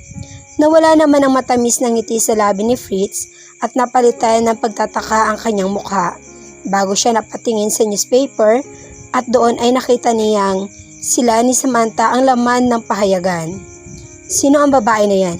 Bakit ka gumawa ng eksena sa gabi ng party ko? Ani ng kanyang ama at malakas na ibinagsak ang hawak nitong tungkod. Hindi alam ni Fritz kung bakit napangiti siya sa harapan ng mga magulang nang maisip niya si Samantha. Pangalan pa lamang ng babae ay napapasigla na siya nito. Nababaliw ka na ba, Fritz? Anong iningiti-ngiti mo dyan? Kunot noong sad ulit ng kanyang ama. She is Samantha Gomez, ang babaeng gusto niyong layuan ko noon. Sagot ni Fritz sa ama. Kumunot naman ang noon nito at muling ibinagsak ang hawak nitong tungkod. Ang ibig mong sabihin, ang babaeng kasama mong nag-iskandalo kagabi sa party ko ay yung babaeng hampas lupang kinababaliwan mo noon? Galit na tanong nito, alam ng mga magulang niya na si Samantha ang dahilan kung bakit hindi niya itinuloy ang kasal nila noon ni Mika. Tumango naman siya bilang sagot at napakuyom siya ng kamao sa masamang salitang binitawan nito para sa babaeng mahal niya. Anong ginagawa niya sa party? Nagtatakang saad ng kanyang ina. Tinatanong mo pa, malamang pinapunta ng walang kwenta mong anak para sirain ang party dahil alam niyang maraming media kaya gumawa sila ng eksena. Ani ng kanyang ama. Kaya lihim siyang napailing dahil sa makitid nitong pag-iisip. Mukhang hindi ata ako ang kailangan dalhin sa mental, Papa. Mukhang sarili mo ang kailangan mong dalhin doon. Mukhang malala na yan kung ano-ano na lang naiisip mo.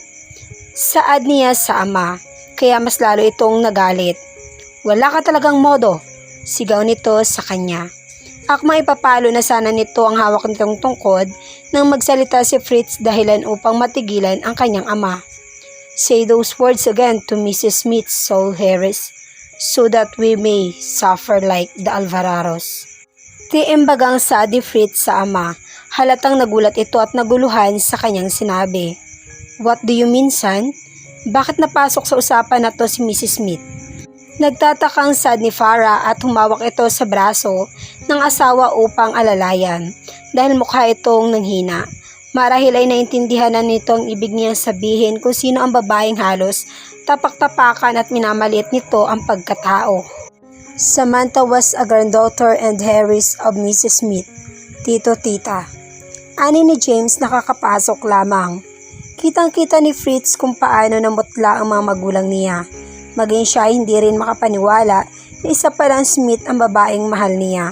At hindi lang basta Smith, kundi nag-iisang apo at tagapagmana ng multi-billionaire, top 1 business tycoon sa bansa. Kaya naisip niyang marahil ay ang matandang Smith ang nagpabagsak sa mga Alvarado dahil sa napakalaking kasalanan ginawa ni Mika kay Samantha.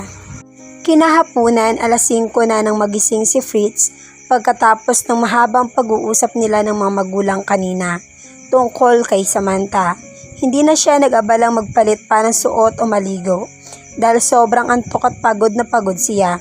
Matapos niyang ayusin ang kanyang sarili ay bumaba na siya upang kumain. Manang, sina Papa, aniya nang matapos na siya sa pagkain. Nasa garden area iho, kasama ng mama at pinsan mo. Tugon nito. Tumangon na lamang siya at napagdesisyon ng lumabas. Mahigit 1 taon na rin magmula nang mapabayaan niya ang kanyang sarili at ikulong sa madilim niyang kwarto at magpakalunod sa alak dahil sa pag-aakala niyang wala na ang babaeng mahal niya. At ngayon ay buhay ito at maayos na sila ni Samantha ay walang dahilan upang pahirapan pa niya ulit ang kanyang sarili. Naisipan niyang lumabas upang ayusin ang kanyang sarili. Kaya naman ay kasalukuyan na siyang nasa harapan ng isang salon and spa. Nagpagupit siya at nirelax ang buong katawan at isipan. Nang matapos ay namalaya na lamang niya ang kanyang sarili na pumapasok sa isang mall na isa sa pagmamayari ng kanyang kaibigan Naroon ang favorite niyang coffee shop kaya naisip niyang doon na muna at tinawagan na rin niya sina Stephen at Clark upang may makasama siya.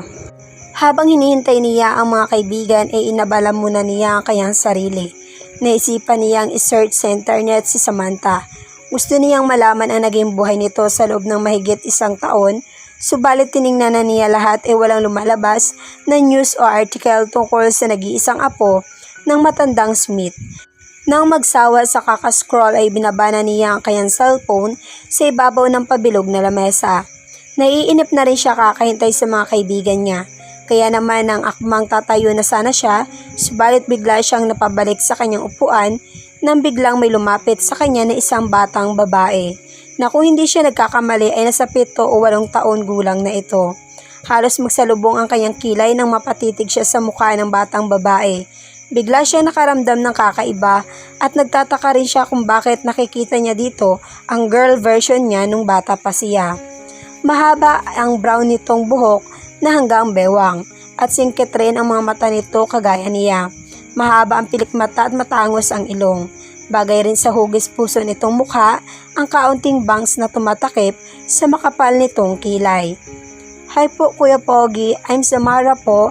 Can you please help me to find my ninang? Maarting wika ng batang babae. Nagtataka siya kung bakit sa kanya ito lumapit. Gayong hindi naman siya nag-iisa sa loob ng coffee shop na iyon. Hi, bakit nawawala ka ba? Aniya't inayos ang kanyang pagkakaupo upang ipantay ang sarili sa batang babae. Umiling ito at bumusangot kaya lihim siyang natuwa dahil napaka-cute nito. Mukhang mainipin rin ito. Mukha po ba akong nawawala? Balik tanong nito. Kaya hindi na niya napigilang mapangiti at mahinang pinisil ang matambok nitong pisngi. Kaya mas lalo itong napabusangot. Matutulungan mo po ba ako o uubusin mo po ang pisngi ko? Masakit na po ha? Naiirita ang saad ng bata. Gusto mong tulungan kita? Pero sinusungitan mo naman ako. Ngumiti ka muna para matulungan kita.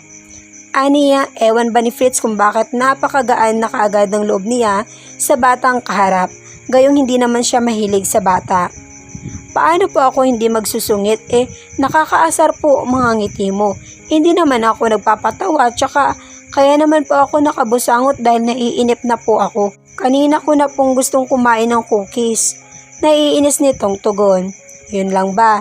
Sige ganito na lang, kumain ka muna ng cookies. Pagkatapos ay hanapin natin ang ninang mo, kaya ngumiti ka na. Aniya na ikinasigla naman ang mukha ng bata. Hindi alam ni Kala ang kanyang gagawin. Kanina pa niya hinahanap si Samara. Galing sila ng butik at iuwi na sana niya ang bata dahil gumagabi na. Habang nasa daan ay biglang tumawag sa kanya si Mira at sinabi nitong kalalabas lamang nito sa kumpanya at pupunta ito ng mall dahil may bibilhin raw umano itong gamit para sa gagamitin nito bukas sa kasal niya. At dahil naka-speaker ang cellphone niya ay narinig iyon ng bata, kaya nagyaya rin itong pumunta ng mall. Napag-usapan nila ni Mika na sa coffee shop sa first floor sila magkikita. Kaya habang hinihintay nila ang babae ay napagpasyahan niyang mag-order na muna para sa kanila ni Samara. Kasalanan mo ito, kung hindi mo sana ako hinila palabas ng coffee shop, hindi mawawala si Samara. Singhal ni Kala sa lalaking dahilan kung bakit nawala sa isip niyang may kasama pala siyang bata. Iniwan muna ni Kala saglit ang bata upang mag-order ng coffee and cake para sa kanya at chocolate cookies naman para sa kanyang inaanak. Hindi pa man niya nasasabi ang kanyang order nang biglang may humila sa kanyang kamay palabas ng coffee shop. At dinala siya ng lalaki sa hindi gaanong matao, malapit sa exit area ng mall. Tumagal ang pagtatalo nila roon ng lalaki at nang akmang alis na sana siya upang iwan ang lalaki, subalit napahinto rin siya kaagad nang maalala niya si Samara na naiwan pala niya sa coffee shop. Ganoon na lamang ang kabang lumukob sa kanya nang hindi niya makita ang bata sa upuan kung saan niya ito iniwan kanina. Malaki at matao ang coffee shop na iyon lalo na't sa ganoong oras. I'm sorry, okay? Iniiwasan mo kasi ako. Hindi ko alam kung saan at kung paano kita makakausap at malalapitan. Hindi mo sinasagot ang mga tawag at text ko. Binabalik mo rin ang mga flowers at chocolates na pinapadala ko para sa'yo. Mahabang saad ng lalaki. Dahil hindi na pwede ang mga ginagawa mo. Ikakasal na ako bukas kaya tigilan mo na ako. Galit na singhal ni Kala sa lalaking matagal nang nanliligaw sa kanya. Ate Kala, papunta na si Ate Samantha. Ani ni Mika, nakakabalik lamang dahil nagtungo ito sa monitoring area upang tingnan ang CCTV camera, subalit hindi nakitang lumabas ng coffee shop o nag-mall si Samara. Kaya humingi na sila ng tulong at tumawag na rin sila sa mansyon upang sabihin kay Samantha ang tungkol sa pagkawala ni Samara. Samantala sa isang sulok, sa gawin ni na Fritz ay hindi nakikita sa CCTV camera ang kanilang pwesto. Tuwang-tuwa si na Fritz dahil sa sobrang kadaldalan ng bata. Kung ano-ano kinikwento nito at mukhang nakalimutan na nito ang tungkol sa hinahanap nito. Dahil kasama na nila sina Clark at Stephen. Sa una ay nagulat pa ang mga ito dahil may kasama siyang bata. Ipapaliwanag na sana niya kung bakit niya kasama ang bata at ipapakilala sana niya sa mga kaibigan, subalit naunahan siya ng madaldal na bata.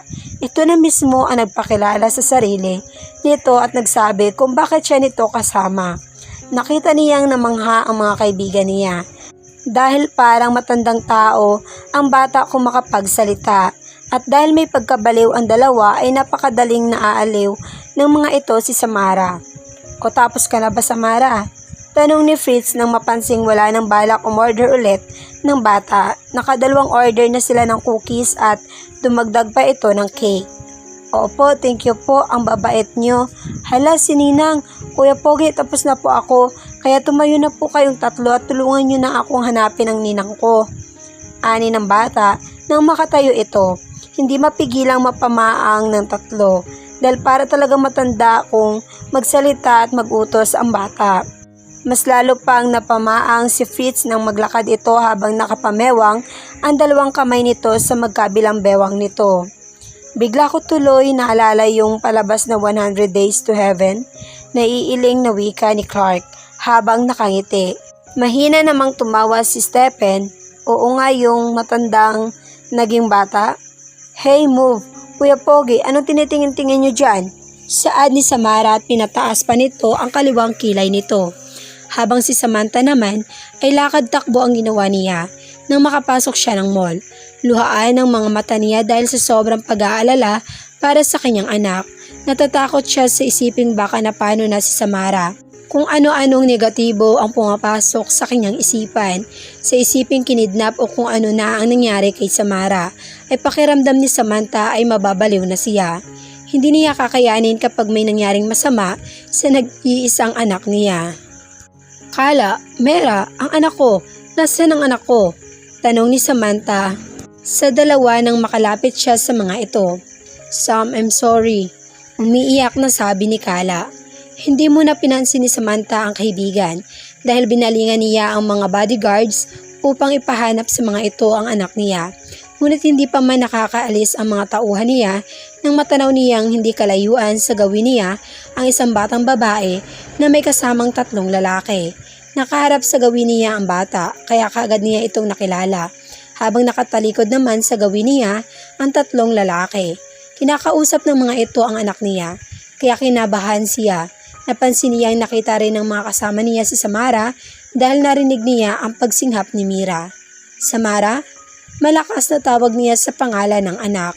Nakita niyang nanlaki ang mata ng kanyang anak at nagpalinga-linga ang ulo nito hanggang sa mapadako ang tingin nito sa kanya. Nanay! Masiglang tawag ng anak niya. Nang makita niyang tumakbo ito papunta sa kanya ay tumakbo rin siya upang salubungin ang anak. Napaluhod siya habang umiiyak. Mahigpit niyakap ni Samantha ang anak nang makalapit na ito. Tanging kay Samara lamang ang atensyon niya kaya hindi na niya napansin ang paglapit ng tatlong lalaki. Samantha? Ani ng pamilyar na boses. Hindi pa man nakikita ni Samantha kung kanino ang boses na iyon ay alam na alam niya. Biglang bumilis ang pagtibok ng puso niya at parang naduwag ang mga luha niya dahil napatigil siya sa pag-iyak. Samantha, pag-uulit nito. Dahan-dahan inangat ni Samantha ang kanyang mukha at nang magtama ang mga mata nila ni Fritz ay halos mabingi na siya sa sobrang lakas ng tibok ng puso niya. Nanay, nandito ka? Masiglang sabi ni Samara ang bumasag sa kanilang katahimikan. Ibinalik ni Samantha ang kanyang tingin sa anak, tsaka ngumiti at hinagkan ito sa noo. Oo anak, pero sandali lang ha. Sumama ka muna kina Ninang Carla at Tita Mira mo. May kakausapin lang si nanay. Ani ni Samantha sa anak, bago nilingon ang dalawang babae sa kanyang likod. Lumapit naman ang dalawa at sikalan na ang bumuhat sa kanyang anak. Kahit nagdadaldal na naman ito, bay mga kuya pogi, pahabol pa ng bata habang palayo na ito. Aalis na rin kami. Ani ni Stephen at hinila na sa siko si Clark dahil mukhang wala pa itong balak umalis at gusto pa atang manood at makinig sa usapan ni na Fritz at Samantha. Nang makaalis ang dalawa, ay saglit na katahimikan at parang wala pang gustong unang magsalita sa kanila. Kaya hindi na nakatiis pa si Samantha at siya na ang unang bumasag ng katahimikan. Huwag tayo dito mag-usap. Hindi makatinging wika ni Samantha. Hindi niya kayang salubungin ang kakaibang emosyon sa mga mata ng lalaki. Hindi na hinintay ni Samantha na makapagsalita ito, nauna na siyang maglakad hanggang sa makarating sila ng parking lot. Siguro naman pwede na dito. Ani ni Fritz at tumigil na ito sa paglalakad. Malamig pa rin ang ekspresyon ng mukha nito. Kaya hindi alam ni Samantha kung nagagalit ba ito o ano. Yung bata, tinawag kanyang nanay at tinawag mo rin siyang anak. Ako ba? Ani ni Fritz at hindi na napigilang mabasag ang boses niya sa huli niyang sinabi. Sa isiping may anak na pala siya ay hindi niya mapaniwalaan na halos mag-8 taon na palang nabubuhay at lumalaki sa mundo ang kanyang anak. At wala pa rin siyang kaalam-alam. Dahan-dahan naman ang pagtango ni Samantha habang pinipigilan niya lamang ang kanyang mga luha. Bakit? Bakit hindi mo sinabi na nagkaanak pala tayo at lumalaki na pala ang anak ko sa mundong ito na wala akong kaalam-alam na tatay na pala ako? Mahina ang ngunit nababakasan ng galit ang bawat salita ni Fritz. Habang nakakuyom ang magkabila nitong mga kamao sa labis na pagtitimpi na huwag niyang masigawan si Samantha. Kahit kailan ay hindi pa nakaramdam ng galit si Fritz para sa babaeng mahal niya. Ngunit dahil sa pagtatago nito tungkol kay Samara sa matagal na panahon na ipinagkait nito sa kanya, ang pagiging ama at karapatan na malaman niya ang totoo ay hindi niya mapigilang makaramdam ng galit para sa babae. Sasabihin ko naman sa iyo, kaso natatakot ako. Masisisi mo ba ako kung bakit ko siya itinago sa iyo noon? Basag ang boses na wika ni Samantha at hindi na niya napigilan ang kanyang mga luha. Pinahid muna niya iyon bago nagpatuloy. Nung araw na makita ko kayo ni Mika, yun sana ang araw na sasabihin ko sa iyong buntis ako. Nasaktan ako, Fritz. Kahit mahirap sa murang edad ko noon ay kinaya ko. Para hindi masira ang pagsasama niyo ni Mika at ayaw ko rin na kami ng anak ko ang magiging dahilan para hindi mo mapakasalan noon ang babaeng totoong mahal mo. Dahil yun ang sinabi mo sa akin, binigyan mo ako ng dahilan para hindi aminin sa iyo ang tungkol sa pinagbubuntis ko. Hindi ko rin alam na hindi mo itinuloy ang kasal niyo ni Mika, kaya naisip ko noon na may asawa at anak ka na. Kahit na Samantha, dapat sinabi mo pa rin sa akin. Dahil karapatan kong malaman ang tungkol sa kanya. Singhal ni Fritz dahilan upang matigil sa pagsasalita si Samantha. Sorry, sasabihin ko naman sana sa iyo at wala akong balak na ilihim sa iyo nang matagal lalo na nagkaayos na tayo kagabi. Sorry, wag mo na akong sigawan. Umiiyak na sabi ni Samantha, yun ang kauna-unahang beses na masigawan siya ng lalaki, kaya sa isiping nagagalit sa kanya si Fritz ay parang pinipiga ang kanyang puso. Inaamin niyang naging makasarili siya sa hindi pagsasabi ng totoo dito tungkol sa anak nila. Bigla namang nawala ang galit ni Fritz nang makita niyang umiiyak sa kanyang harapan ang babae. Mahal niya ito, mahal na mahal. Kaya kahit masakit sa kanya ang ginawa nitong paglilihim, ay hindi niya rin ito kayang tiisin at makitang umiiyak. Bumuntong hininga muna siya upang pakawalan ang bigat sa kanyang kalooban. Tsaka ikinulong sa kanyang mga bisig ang umiiyak na asawa. I'm sorry, hindi ko gustong masigawan ka. Nagalit lang ako sa ginawa mo pero naiintindihan ko kung bakit mo yun nagawa. Mahinang saad ni Fritz at napapikit na lamang siya nang maramdamang niyakap siya pabalik ni Samantha. Umiiyak pa rin ito habang nakayakap sa kanya ng mahigpit. Sorry rin, humihikbing tugon nito. Samantha, mahinang saad ni Fritz at hinawakan ang magkabilang kamay ng asawa at masuyong hinagkan iyon. Kasalukuyan na silang magkaharap habang dinadama ang bawat ampas ng hangin sa kanilang balat. Nasa rooftop ng Aguilar's Hotel sila. Pagkatapos ng saglit nilang pagtatalo sa parking area kanina, ay napagpasyahan nilang umalis na roon at magtungo kung saan makakapag-usap sila ng maayos. Tinawagan na rin ni Samantha ang kanyang kapatid upang sabihing mauna na ang mga ito sa pag-uwi dahil kasama pa niya si Fritz. Kilala naman ni Mira si Fritz kaya nakakaunawa namang sumang-ayon ang kapatid. Sorry kung nasaktan kita, Samantha, at hindi ako mapapagod humingi sa iyo ng tawad. Gusto ko sanang kalimutan na natin ang nakaraan at huwag na nating balikan ang mga masasama at masakit na dumaan sa atin. Kalimutan natin ang lahat at magsimula ulit tayo bilang isang buo at masayang pamilya kasama si Samara. Saad ni Fritz. Kanina habang nasa biyahe sila ay napakaraming tanong ni Fritz tungkol sa anak nila. Malugod namang ikwinento ni Samantha ang lahat ng gusto at hindi gusto ni Samara. Ngayon ay naisip ni Samantha na wala ng dahilan upang layuan pa niya ang lalaki. Mahal siya nito at ganoon rin siya. Alam niyang magiging masaya ang kanyang anak kapag nakilala na nito si Fritz at mabibigyan na niya ito ng kumpletong pamilya na noon pa man ay lagi na siya nitong tinatanong tungkol sa tatay nito.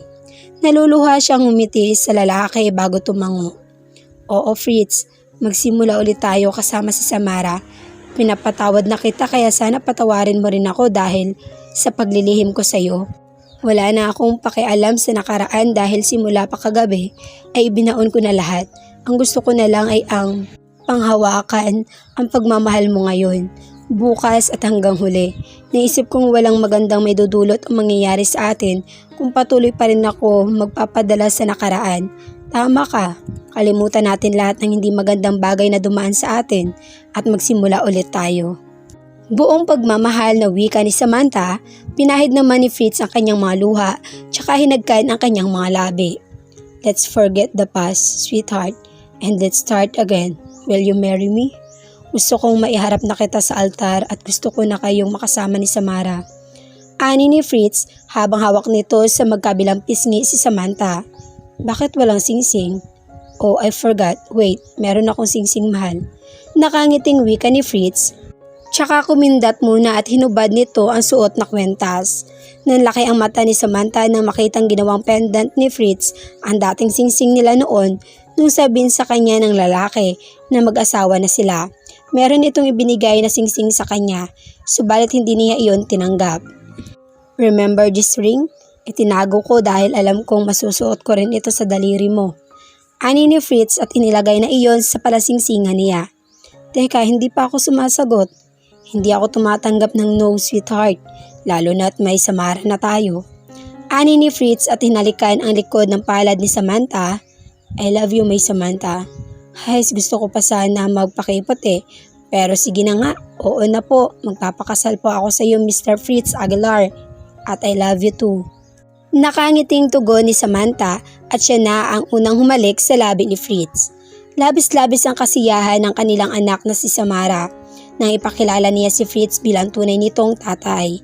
Halos hindi na mapaghiwalay ang kanyang mag-ama dahil laging nakadikit dito si Samara. Kitang-kita niya ang pagbawi ni Fritz sa kanilang mag-ina. Araw-araw itong bumibisita sa mansyon kaya laging kasama nito si Samara.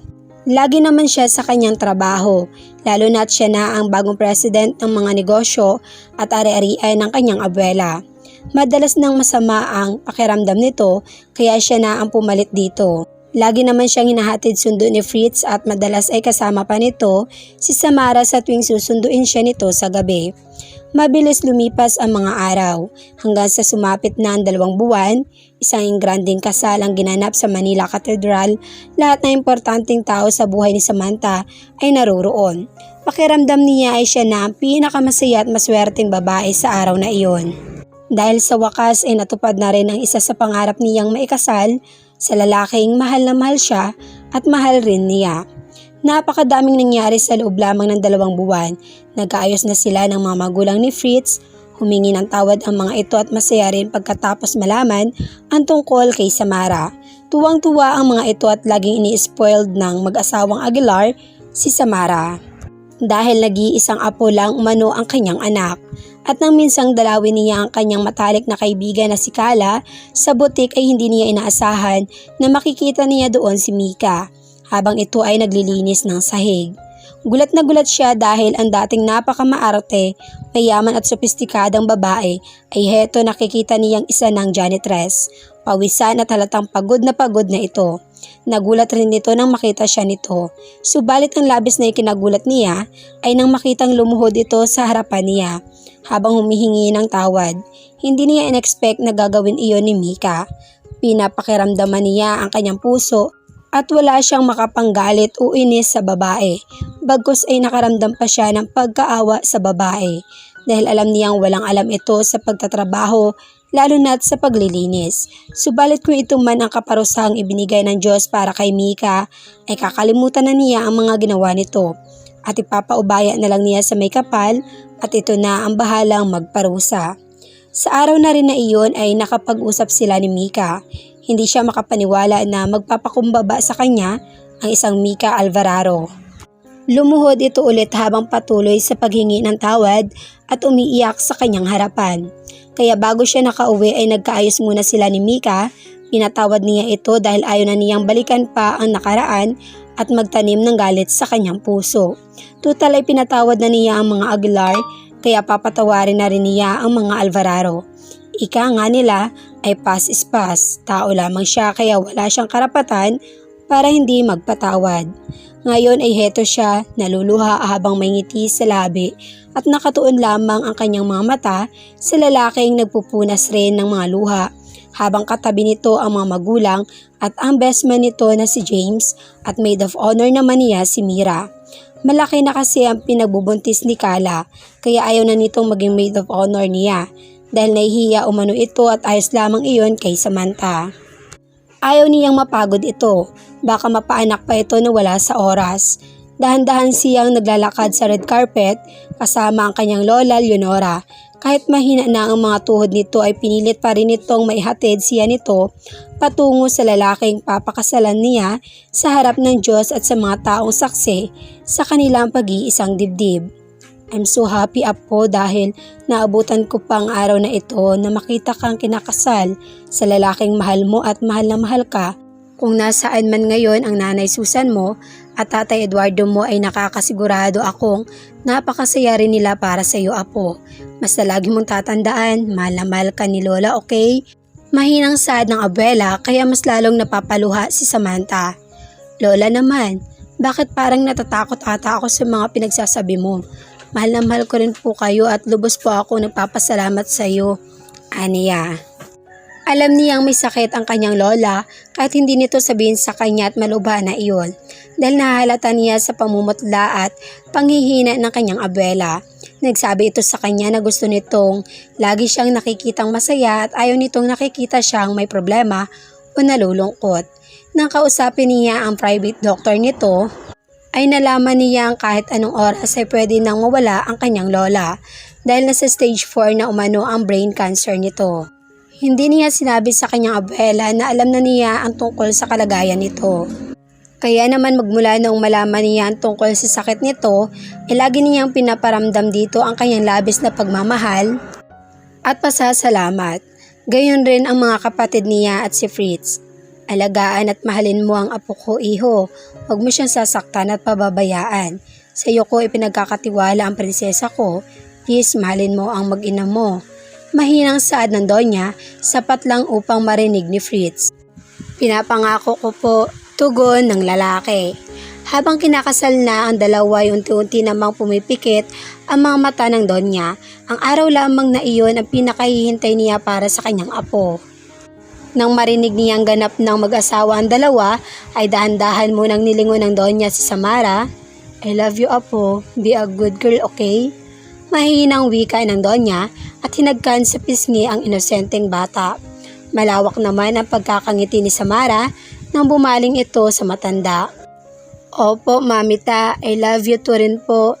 Sagot ng bata at humalik rin ito pabalik sa pisngi ng matanda. Kaya napangiti ang Donya at tuluyan ng ipinikit ang mata. Dumaan ang isang buwan bago napagdesisyonan ni Samantha at Fritz ang pumunta sa ibang bansa upang doon ituloy ang naudlot nilang honeymoon noon. Nung araw ng kasal nila ay pumanaw na ang matandang Smith. Talagang hinintay lamang nitong maikasal si Samantha at makita muna nitong ganap na masaya si Sam bago ito pumanaw. Kaya heto kasalukuyan na silang nakasakay sa private jet na niregalo pa ng mga magulang ni Fritz para sa honeymoon nila sa California. Naiwan muna sa mga magulang ni Fritz si Samara dahil parehong abala ang mga kapatid ni Samantha. Kay Mira muna iniwan ni Samantha ang pamamahala sa kumpanya habang si Mara naman ay tuluyan ng gumaling. Pinagpatuloy na nito ang pangarap na maging isang fashion model sa ibang bansa. Hindi tayo babalik ng bansa hanggat hindi nabubuo ang magiging second baby natin, sweetheart. Sana baby boy naman para may junior na tayo. Nakangiting wika ni Fritz. O saan tayo pupunta? Nagtatakang saad ni Samantha. Nang alalayan siya ng asawa patayo mula sa kanyang kinauupuan. I can't wait, sweetheart.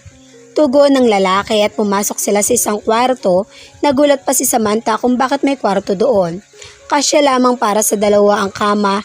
Namamangha si Samantha dahil sa sobrang ganda ng silid na iyon. May mga nakakalat na rose petals sa ibabaw ng kama. Hindi pa man natatapos pagmasdan ni Samantha ang loob ng kwarto nang biglang sakupin ni Fritz ang kanyang mga labi. Nagulat man ay buong puso siyang tumugon sa halik ng asawa. I love you, Mrs. Aguilar. Bulong ni Fritz sa pagitan ng halikan nila. I love you too, Mr. Aguilar. Tugon ni Samantha at muling pinagsaluhan ang mainit nilang halikan hanggang sa muling pagkaisa ang kanilang mga katawan sa loob ng nag-iisang kwarto sa private jet na iyon. At doon na lamang po nagtatapos ang aking kwento. At kung nagustuhan niyo po ang aking kwento, huwag niyo pong kalimutang i-subscribe at i-click ang notification bell para maging updated pa po kayo sa susunod pang video. Thank you and God bless.